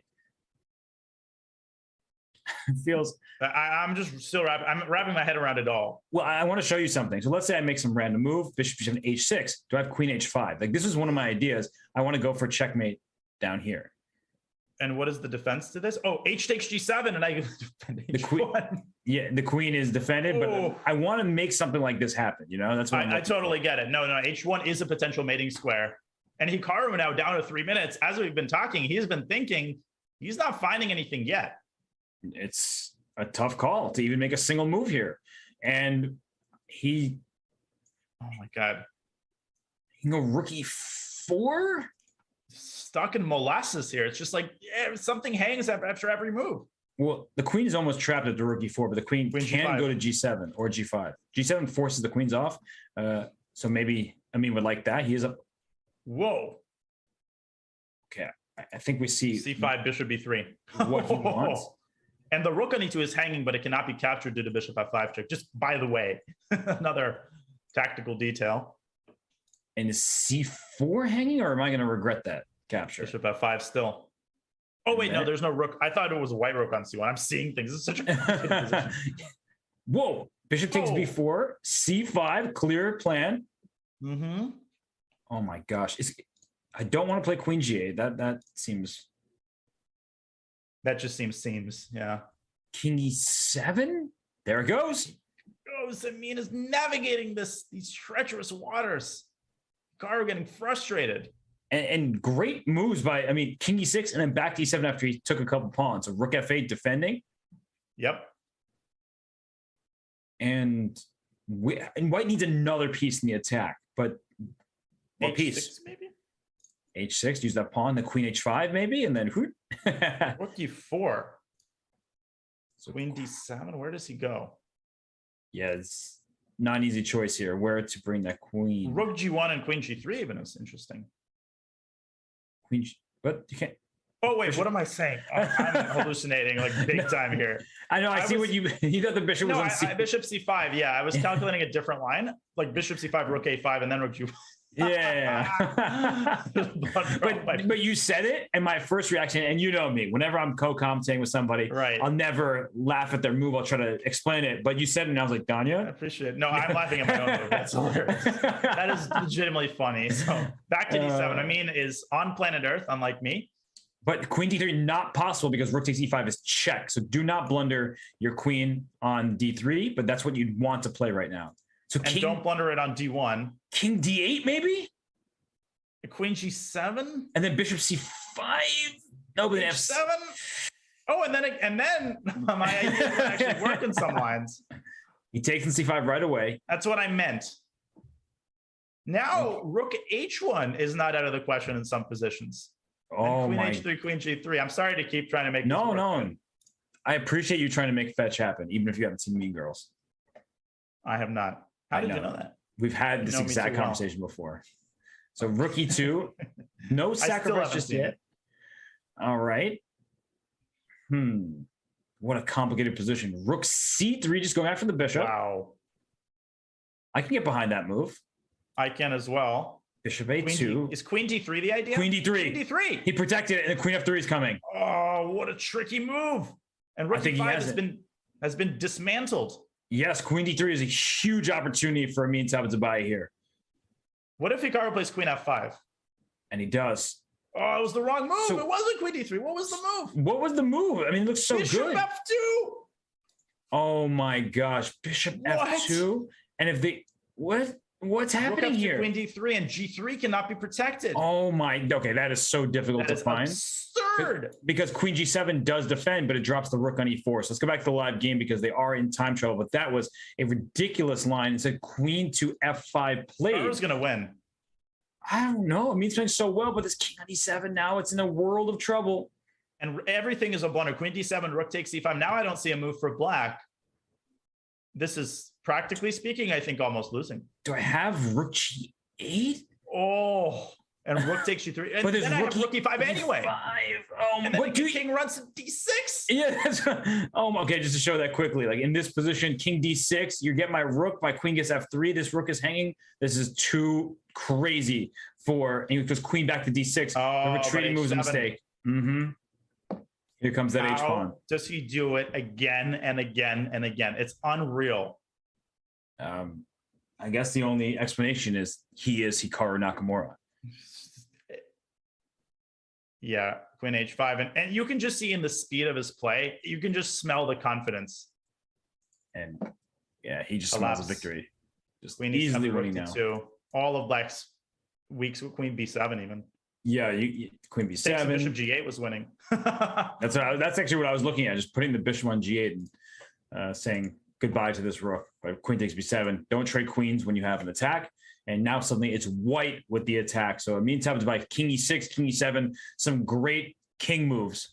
But at the end of the day, Hikaru Nakamura proves that he's the king. He played his heart out, did Amin. I mean, he found so many incredible ideas, and it's just still not enough.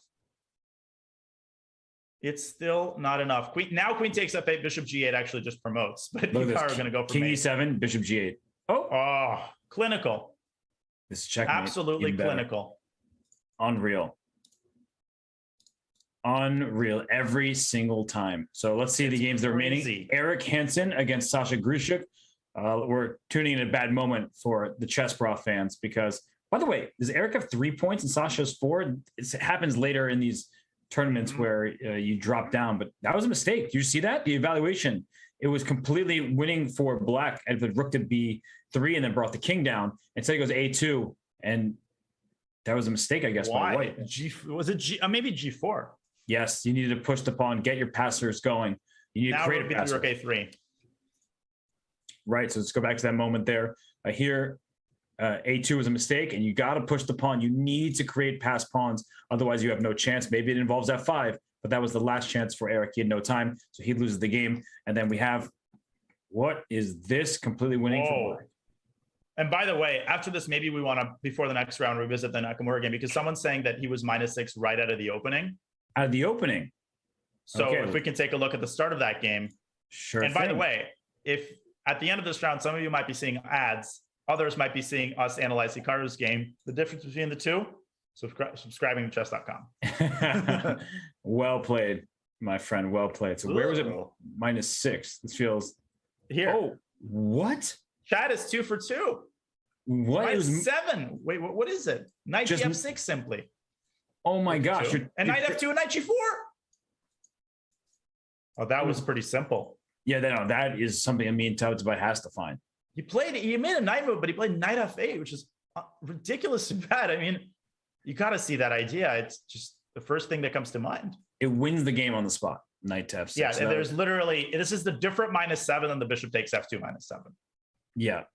And wow, that's very surprising. Got a guardian angel. This is crazy. I think he might. And we still have one. Krikor has the last game of the round every single time. He's going to lose. He's going to lose, but he has that final game every single time. Why does that happen? Oh, I thought he was going to take on G7. What's this?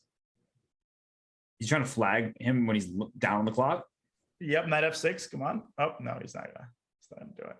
Yeah, Jumabayev, I think, can handle this. And Krikor, unfortunately, suffers a defeat. And while having a rough event, 1.5 points. But Jumabayev, 4 out of 8. Somebody as strong as Renat Jumabayev only has an even score. That's how. And somebody as strong as Krikor has 1.5. That's just how strong this event is. Let's see how quickly these games end in draws. We have, games are about to start. 6 out of 8 is Parham. Jeffrey Hikaru down there in 3rd place. So who's in the outside looking in? Nepo. Nepo's still there, despite that incredibly painful loss to Fedoseev. Still on 5 out of 8. He's got a shot. What's going to qualify? Let's see. Is it going to be 6 out of 9 or 5.5? Usually there's 1 or 2 people with 5.5 who qualify. Well, it depends on how many draws are made in this last round. I think that the people at the top might make those quick draws to secure placement. And then it depends only on Drake in there in 10th. He needs to win. Yeah, he does. And Hikaru could bag it probably with a draw. And so will Jeffrey. So they'll make a quick draw. Berlin, I vote Berlin draw. I'm looking. I'm waiting. Here we go. Are we going to get the Berlin draw? DE5? Yes, we are. You called it. Hikaru makes it. I mean, it's only because I think you predicted one even before the game started in Fabiano's case. I did, yes. I was wondering if Hikaru would do that against Fabiano. It backfired for him there, but this is just to make sure he is in tomorrow's knockout, and the players have made their draw. Great. 2 spots are taken. Ooh, and we have potentially a fight in this game where we have a Grunfeld. Parham would mind a draw, that's for sure. Paravian probably doesn't feel safe with 6, although I do think that qualifies. If I'm Parham, right, if he loses, he still makes it. Play for a win, just to get the white pieces as the top seed. True. That feels like it's worth it for him. And he has white in this game. It's a normal opening. But his tie breaks might be better than Jeffrey's. On the other hand, okay, forget everything. Never mind. Draw.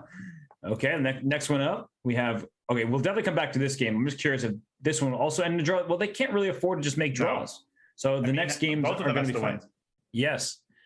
And it looks like Dubov already drew his game as well against Abdusattarov. So the players who have 5 out of 8, they're all fighting for victory.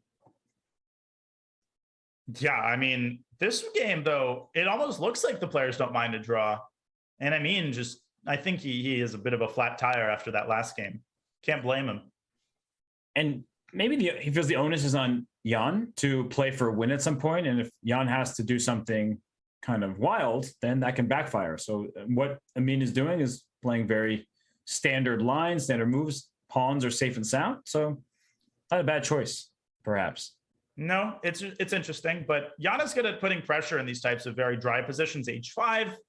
I would probably prefer, I don't know who I'd take here. This is a pretty colorless position. We'll see what happens. Yeah, let's go to the game between. Okay, well, that's not very exciting just yet. How about Anish? How many points does he have? He only has 4.5. So Anish needs to win, hope that the other boards draw, and that his tiebreaks are better. But that's not going to happen. I mean, the cards need to be dealt and played a very certain way. And we can already see his tiebreaks are worse than other people at 4.5 out of 8. So let's stick to the games with players with 5 out of 8. That's Amin Tabatabai and Jan Nepomniachtchi. It's Dmitry Andreikin and Alexander Grischuk. And who's going to fight for the win here? And a draw might be terrible for both players. Although Grischuk's tie breaks, and well, Amin's tie breaks are great. Grischuk's tie breaks are pretty good. So if they all tie at 5.5 points, it looks like Amin should be pretty secure. And I think 2 weeks ago, if I'm not mistaken, Sasha did, make a mistake. He took a draw in the last round to get 5.5, and he miscalculated his tie breaks, which were better before the last round, but worse after the last round. So he didn't make it. I feel like here, he's going to play the position, and winning this against Andrejkin is, I'd probably take free soloing El Capitan over that. Yeah, I was laughing because I just knew it's borderline impossible. I mean, Andrejkin is as solid of a chess player as they come. And I mean, there's nothing to even look at right now that says that Black could play for a win, but it's a level position and there's no risk at the moment from Grischuk's perspective. I honestly think Andrejkin might be top 5 most solid players of all time. And I don't know exactly how we would define solid, but I feel like it's the kind of word that you know what it means when I say it. And I think you'd back me up on this. He is so hard to beat. It's uncanny.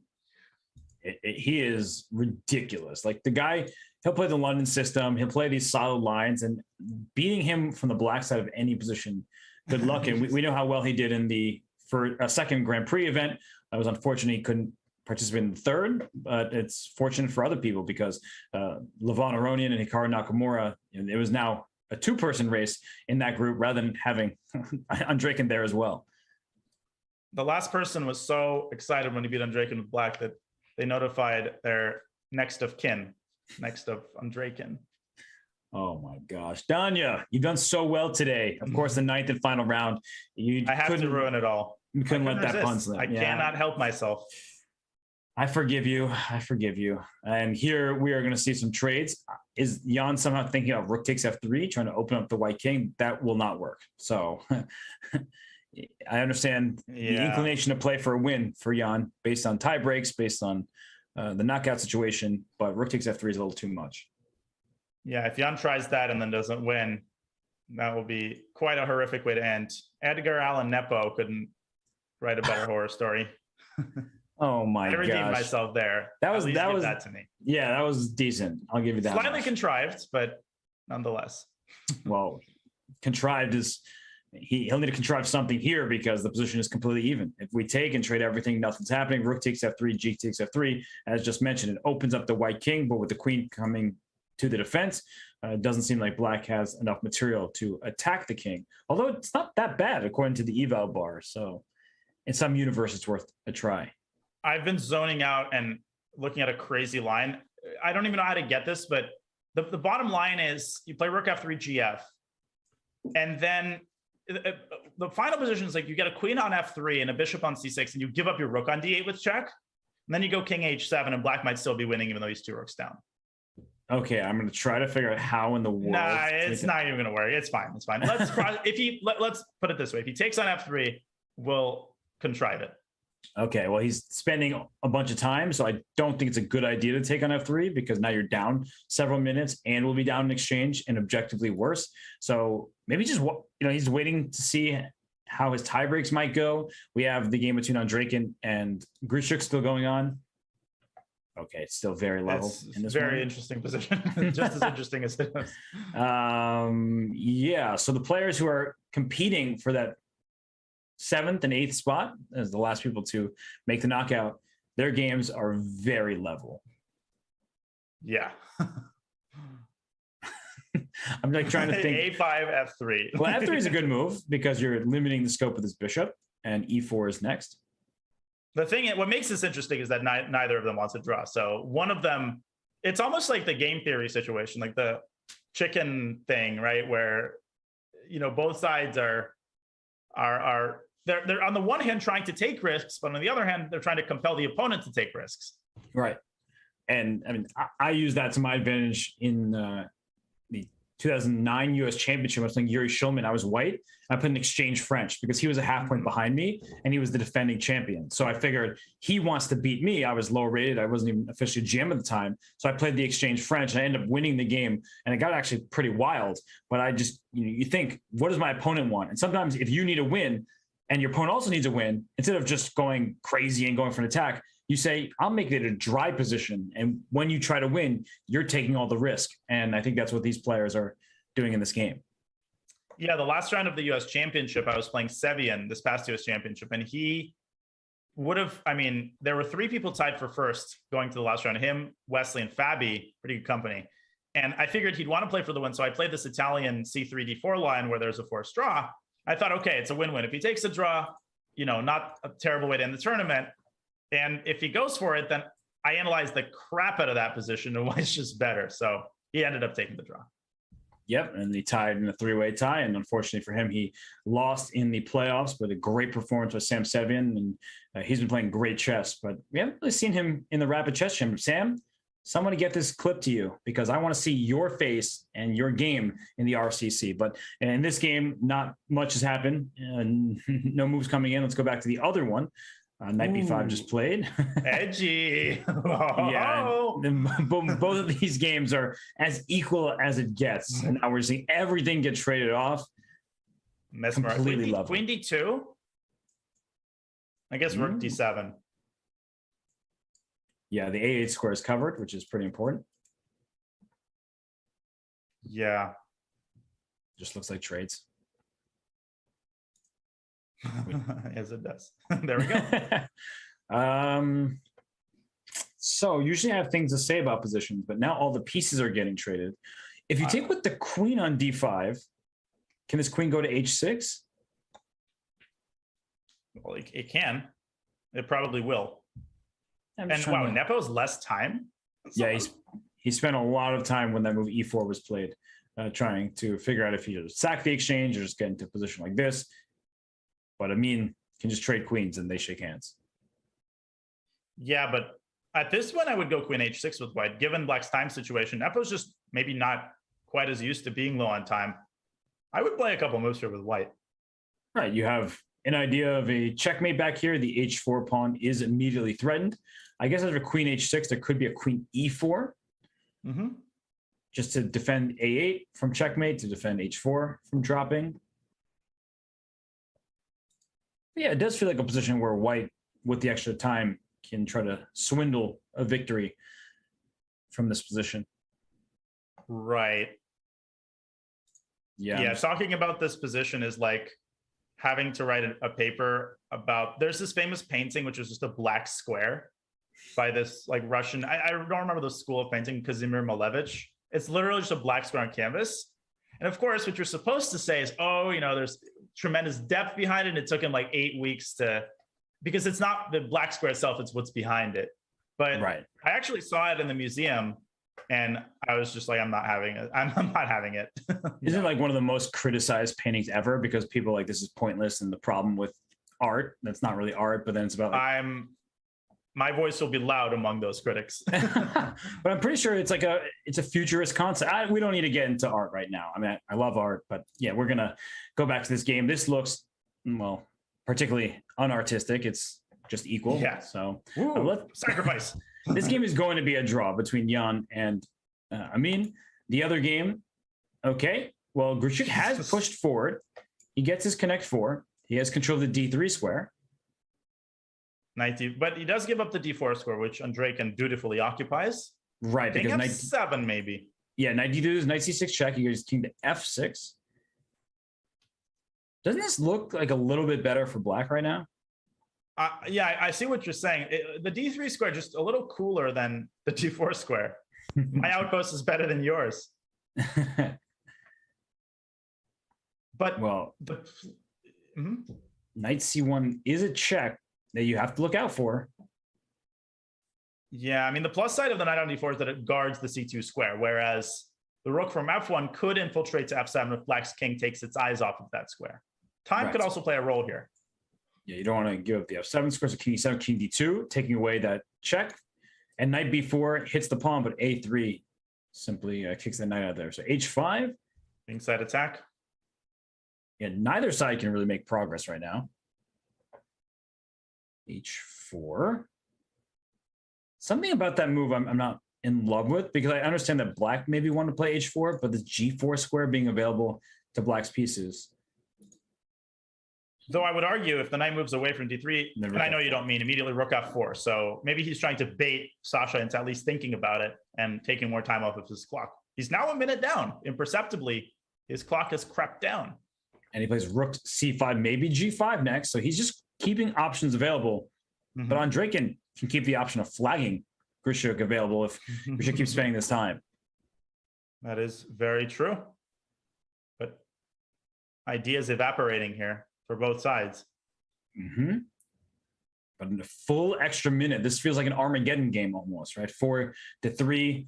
Black doesn't really have draw odds, or maybe he kind of does because his tie breaks are better. And the other game did officially end in a draw. It looks like Amin Tabatabai will safely pass through because these players have worse tie breaks.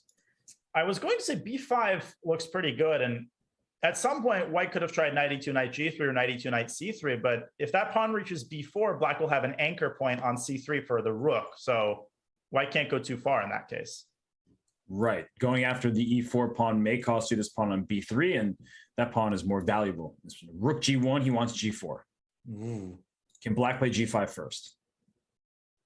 White can, and if g4 there, then gh and g5, h3. Jeez. Oh, but you also have g5, g4. You have this knight f5 check as well to go after this pawn. So, black's getting low on the clock, Danya. Yeah, Grischuk with all of a sudden a lot of options to consider. And rook g1 might not have been intended g4 just to scare him. He goes g5. And he spent a lot of time trying to figure out if that was a good move. And will Andre can play g4, because if he takes on g5 and the rook takes back, that's going to be a problem for white. You have a passive rook and a pawn that's under attack. So that doesn't look appealing. Black could win that. I mean, this is actually quite dangerous for both sides in a weird way. Grischuk with a mood lighting. Rook h1, just defending the pawn. And b4 by Grischuk, because he says, please take me here. This g2 pawn is now threatened. And Dimitri, now the ball is in squarely in his court. Maybe knight e2, maybe now's the time, because it also stops rook c3. That's interesting. I was also looking at rook a1, just giving up the h pawn to give a bunch of checks, but that's already getting to somewhat scary territory. I don't really want to give this pawn and see a rook land on g5. Yeah, the moment that happens, black's pawns are ready to go and ready to promote. Okay. Now Dimitri taking his time. Can he play getting a little interesting. Can you play a quiet move like g3? Yeah. Can you play a less quiet move like g4? Oh, but he plays it, and there's knight f2 is what I was about to say. That needs to be calculated. Andre can clearly trying to win at all costs. Yes. I mean, he knows that he's not going to qualify, which is completely rational. And if hg, h5, h6, here it comes. Here comes the pawn. g3, h6. What's going on? There is knight f2 at some moment, and you can plug the h file with knight h3, which looks very strange, but it does allow the black king to go after the pawn. Right. And I guess then white can maneuver around the knight and go rook h2, g2 takes g4, and then e4 would be a sitting duck.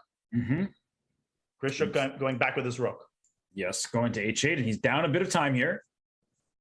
But that was a very important pawn to give up. So it's not like white has no risk here. I mean, these pawns maybe double, but they're passed. 1.5 minutes now. Grischuk's still down a minute on the clock. So a flagging situation might be on the cards. Yeah, rook h8 played here and played relatively quickly, but with that time advantage, there's also no threat of rook takes h6 because of knight f5. So this rook can slide on over here. Don't mean to right click that way. Play rook a1, and that means the pawn is protected. And here it comes. Here goes the rook. Yep, and you can't take h6. There's the Forkovich. And it doesn't feel like 0.5 for black. It feels terrifying. G3, knight f5. My goodness. Yep. Every second is golden here. So rook a6 can be played, but then g3 is going to happen. Knight on d3. You can't stop the pawn with your king because of the knight on d3. Right. The king would need to go to f2. It cannot do that. That's illegal. Ooh. What's Andre going to do? He's still up 35 seconds. Rook a7, king g6, and the king can hide on h5. And then knight f5 to stop the progress of the two-pawn, and defend h6. And knight c5. Whose knight is better? Whose pawns are better? I'm not even sure where this knight wants to go to c5, e5 into f3. I mean, All options are available. And King H7 by Grischuk. He doesn't want his king too active. He said gets it from the pawn. Don't get mated. Rook F8. Yeah, and then Rook A7, 97, and there will be some sort of perpetual chances for black. But what if Grischuk pushes his sheep on the... Oh. Wait a second. If Rook A7, King G6, H7, King H5, King Rook F7 check. Oh my God, and that's still unclear. That's still very unclear. In fact, I might go for that if I'm Grischuk. But he's down to 50 seconds. He needs to go. Those positions are hard to play. He needs to go. Donnie, he's spending a lot of H7. Just go for it. And then Rook H8 maybe to deviate from that line. Right. But King F5, Rook F7 check. Rook takes, H8 equals queen. Then knight back to E5. It's not the right decision from a time perspective. And Grischuk. Okay. He goes Rook H8. Rook H8. But now look at the clock. Andreykin has to try and flag him here. He's taking E4. Takes E4. He's he blunders. Knight takes G5 is a fork. He loses the knight. Yep, he's done. Sasha loses. And the time played a role. It did. He put it on the wrong square. Just like how Report beat Andreykin in the FIDE Grand Prix second leg finale, this is what Andreykin does to Grischuk. He just goes for it. He takes the risk, and you got to risk it to get the biscuit. And that rook, at the very least, is a biscuit. Might be a full cake. Yeah, Rook A1, ice water in his veins. Literally, how did he generate a win out of that? Just anything wins. He got it. His rook goes behind the pawn. This knight is hanging as well for good measure. Knight G5.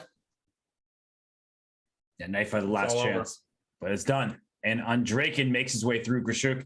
He can't believe it. I mean, he was playing a very good game. It's what we said from the beginning, though. Andreykin beating that guy. Good luck to you. The guy he's unreal. I mean, the well-roundedness of his style. He's underrated. He's underestimated. Dmitry Andreykin comes in clutch, and you know that he will have a couple of things to say in tomorrow's knockout. No, he will indeed. And I just want to pull up this game. Last game. Popular streamers, Hansen and Krikor. Krikor always the last game and always down to his final seconds. And Eric Hansen defeats him in this one. So that means the tournament has come to its conclusion. Johnny, we know our 8 players who are playing tomorrow. Yes, we do. Parham, Jeffrey, and Hikaru, the top 3, closely followed by Paravian. And then, it just updated. My apologies. Paravian, technically number 3, Hikaru number 4. Noterbeck at 5, then Dubov, Andreykin squeaks in, and I mean, he is the lucky one with 5.5. There's always one. There's always one who has 5.5, and this time it's Amin, and I'm happy he gets rewarded for his play. Yeah, he had a great performance today, and he made that draw in the final round knowing how good his tie breaks were. So when he had the white pieces against Jan Nepomniachtchi, he said, 0 risks in this game. My tie breaks are so far ahead of everybody else, and even if somebody from the 4.5 point score group wins, they're not going to catch me. And Malikov was relatively close, but really not close enough, not nearly so. Another amazing Saturday, another Rapid Chess Championship Swiss in the books, and it was a thriller until the end. And don't go anywhere, because after we take a break, we are going to draw our conclusions. We're going to have a rapid recap, and we are going to set the stage for tomorrow. So give us a couple of moments. You're watching the Rapid Chess Championship presented by Coinbase. Rapid recap and a summary coming in just a couple of moments.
Welcome back to the Rapid Chess Championship presented by Coinbase. The Saturday Swiss is in the books. We have our 8 lucky qualifiers to tomorrow's Sunday knockout. But before we get any further into that and draw our concluding thoughts, we have for you the Coinbase Rapid Recap. We wouldn't miss that. And Robert, a lot of amazing games today, but we had to go for the epic battle between Jeffrey Xiong and Maxim Matlikov. Yeah, Jeffrey, he earned his top spot in tomorrow's knockout, and he played a perfect squeeze. So it started out with a Sicilian Danya, and instead of the move d4 right away, he first plays knight c3, which does give black the option to play e5, which compromises the light squares, but clamps down on d4. But instead, we saw knight f6, d4, c takes, and what about queen takes d4? How are you feeling about that? Well, this is a pretty well-known sideline, but after knight c6, automatic has been bishop e5 throughout chess history, and Jeffrey playing a very interesting setup. Queen comes back to d3. And after g6, which looks logical, knight jumps into d5, a very modern treatment of the opening, prioritizing piece placement of already developed pieces, and Jeffrey just not hurrying to develop the rest of his pieces until the knights are optimized.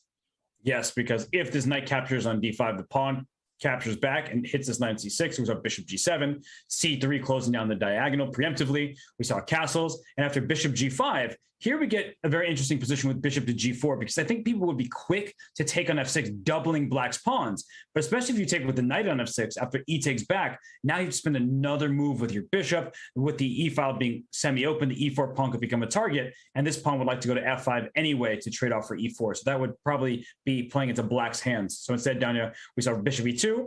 And after knight d5, e takes e5. This is the new pawn structure we've been waiting for. And that pawn on d5 acts as a clamp. It clamps down on black's own pawns. The e7 pawn is a potential target down the e file. And after the further trades, knight e5, knight takes e5, we have a trade of bishops in the middle there. And once Jeffrey castles, the smoke finally clears. And it turns out that white is just clearly unstably better. That bishop on e5, binding on granite. White has the pressure on e7, more space, and just a fine position. And it goes to show why he played knight d5 and c3. That bishop on e5 doesn't attack a pawn on b2. And as the game continues, queen d7, getting out of a pin, perhaps trying to play e6 at some point. Well, you can play e6 all you want, because if you make that move, then you're going to be left with a not great pawn structure, especially if I just put a rook on d1, maybe my f rook to keep my a4 pawn protected. If you take me, you're left with an isolated pawn. If you don't, at some point I can even consider f4 takes and going after the d pawn and the d file. So instead, down here we saw after a4, a6, and a5. This pawn structure looks favorable for white. It does. This grabs more space. It clamps down now on the b7 pawn. And Jeffrey just showed so many classy positional ideas, patient ideas, one after the other, solid ideas. Rook ac8. First he gets his rook to d1, over protecting d5. Then after rook fe8, he says, my bishop has done its job. I want it back at home base, bishop b3. And after h5, h3, some luft, bishop f6, and now yet another classy positional idea. That rook on a1, it's unemployed right now. It's not doing anything. He says, I'm going to put it to work, pressuring that b7 pawn. Yeah, rook a3, a very nice rook lift. We usually hear rook lifts for an attack, and this isn't going for checkmate. Instead, with that pawn a5, as Danya pointed out, clamping down on the queen side, here comes rook to b3, and black is immobilized, and this rook is going to start attacking. So king g7, queen d3, just improving the queen's position first. h4, which I thought was a pretty good idea from Matlikov's perspective. He wants his rook to do a lift of its own, but after rook b3, rook b4, even when the rook came to h5, Danya, white was not afraid. No, he was not. And someone put a rook on d1 precisely for this reason. Now Jeffrey's queen no longer has to defend d5. He moves it back to c2 with the ultimate idea of bringing it to b3, intensifying the pressure on b7. They have a repetition, chasing the rook away, bringing it back. Bishop b6 again. And Jeffrey, obviously not interested in the threefold repetition, getting his queen to b3. And after king g8, once again moving the bishop away from e3, once again repeating. Remember, there was no increment here, so all of this causes black to spend some time. At this point, Maxim already down 2 minutes. And now the next stage of the game, Robert, where Jeffrey, he's got all of his pieces in place, but how does he actually break through? And that's the big question. He went bishop a7, rook c7, and I made the mistake of offering a bad move for white with bishop to b8. It looks like a great move. You're kicking the rook and winning this b7 pawn. But after rook c5, rook takes b7, white is temper up a pawn. But after queen f5, you see the issue. d5 is hanging, a5 is hanging. All of a sudden, black's piece is coming to life, and there's nothing in front of the white king. So even that king could fall victim to an attack with rook g5. So instead of playing bishop b8 and winning material right away, he goes bishop e3 back and king g7, rook b6. Down here's where Jeffrey started reorganizing his pieces and then trying to proceed from there. This is one of the hardest parts of chess. You make all of the obvious improving moves, but what do you do then? And after Maxime plays a waiting move, queen c8, Jeffrey decides on his approach, bringing his queen back to c2. And here Maxime actually made a pretty serious mistake. He should have kept his rook on c7, his queen on c8 in order to prevent Jeffrey's next move. Instead, he plays queen d7. Looks totally normal, right? Just making waiting moves, but he allows Jeffrey's c-pawn to advance forward to c4. And this is the beginning of the end for Maxime as Jeffrey's queenside pawns rumble up the board, causing insufferable pressure for the black pieces. Yeah, just a move ago, c4 was not possible. So you can make a move with this rook, say rook f5, rook e5, something, kind of a waiting move to make sure that c4 is not happening. You can't play b3 as you lose the c3 pawn. So instead, up goes the c pawn, then goes the b pawn. We get the beloved bathtub formation, and now it's very difficult for black because c5 is an idea, even the move b5 at some point. And here, Danya, it was patience by Jeffrey that won him this game. I think a lot of people would go c4, c5 quickly, too quickly. But the drawback is that after dc, the d5 pawn gets really, really loose. And this is totally unnecessary. For example, b takes c5, bishop takes c3, and now you have to give up either c5 or d5. And that ruins White's entire campaign. So Jeffrey forcing himself to be patient and continuing to improve. First, he goes bishop d4 check. After bishop f6 repeats once. Then he decides to trade bishops. And the move that I loved, rook up to d4. Every single piece is put to work. Every single piece improved to the maximum.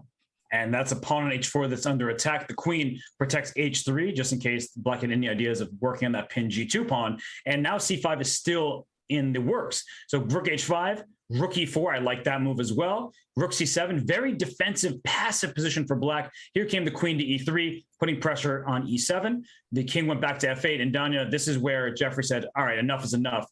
I'm going to convert this win.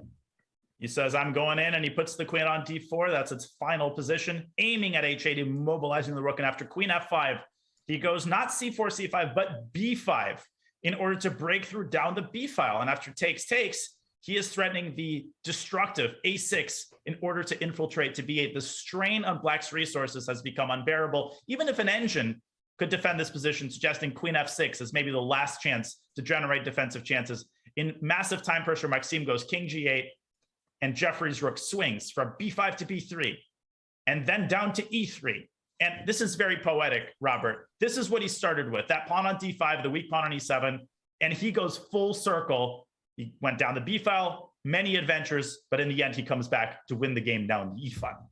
Yeah, and black makes a blunder here that loses the game on the spot, but there really is no particularly good move. King f8 or queen d8. Black is so passive where all of white's pieces are perfectly placed. h4 is still a target, so instead he plays rook c5, realizing a little too late that after rook e7, resignation is forced because rook takes c4. It does hit this queen. Doesn't mean the queen needs to move. Queen f6, as you point out, there's checkmate, but look for better. Queen f6 still wins the game. But rook e8, king h7, and there's a checkmate down on h8. Thank you very much. The game concludes. So that is why resignation happened, and that was our Coinbase Rapid Recap. An exquisite effort by Jeffrey Zhang, one of many, and there were many exquisite efforts throughout this tournament as we have a look at our bracket for tomorrow, which is now set. And I always say this every week. I always mean it. Some absolutely mouthwatering matchups. Whoa, did Jeffrey get kicked out of the top seed? I could have sworn he was going to be the one, but it looks like Parham Maksudlu in the end had the better tie breaks? Apparently so. Oh, that's crazy. And Hikaru Noterbeck, that is a matchup I'm greatly looking forward to.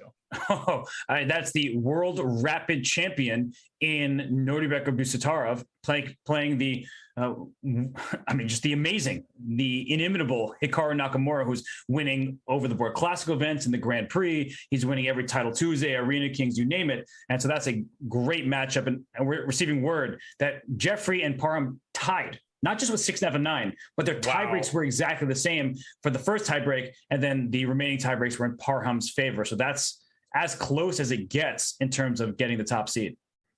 That's absolutely incredible. And every single player in this Sunday knockout, I can see a case being made for literally every single one of them. Jeffrey, if he keeps his form. Hikaru, if he's Hikaru. Amin, if he keeps his form.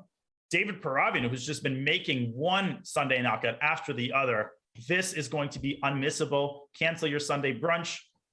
Cancel your, Netflix binge session. You're watching the RCC because this is going to be an epic one. Let's have one more look at our Grand Prix leaderboard. And this is after week 7. So this has not, of course, yet been updated, and it will not be until tomorrow.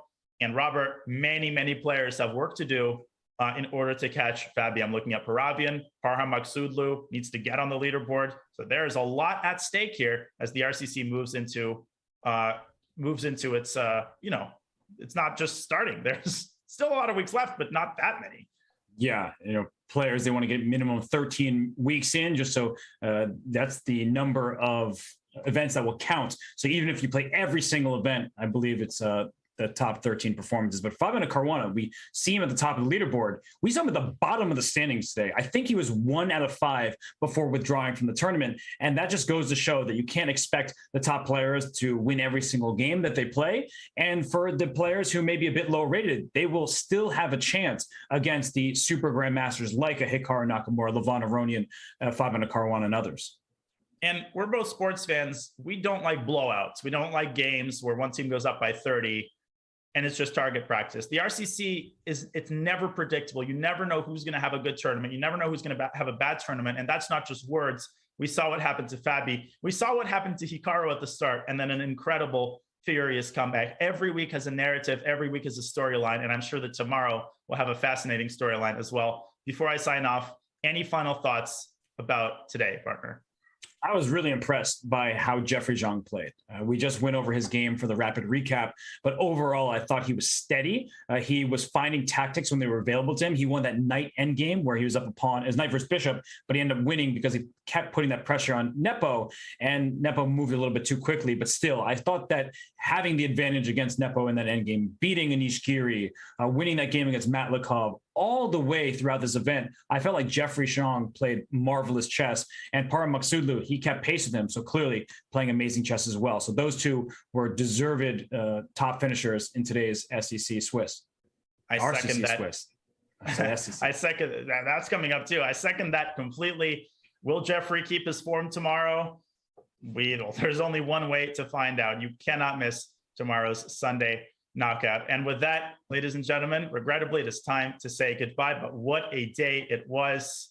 And with that, this is GM Daniel Naroditsky and Grandmaster Robert Hess saying goodbye from the Rapid Chess Championship presented by Coinbase. We will see you tomorrow for the Sunday knockout. Goodbye.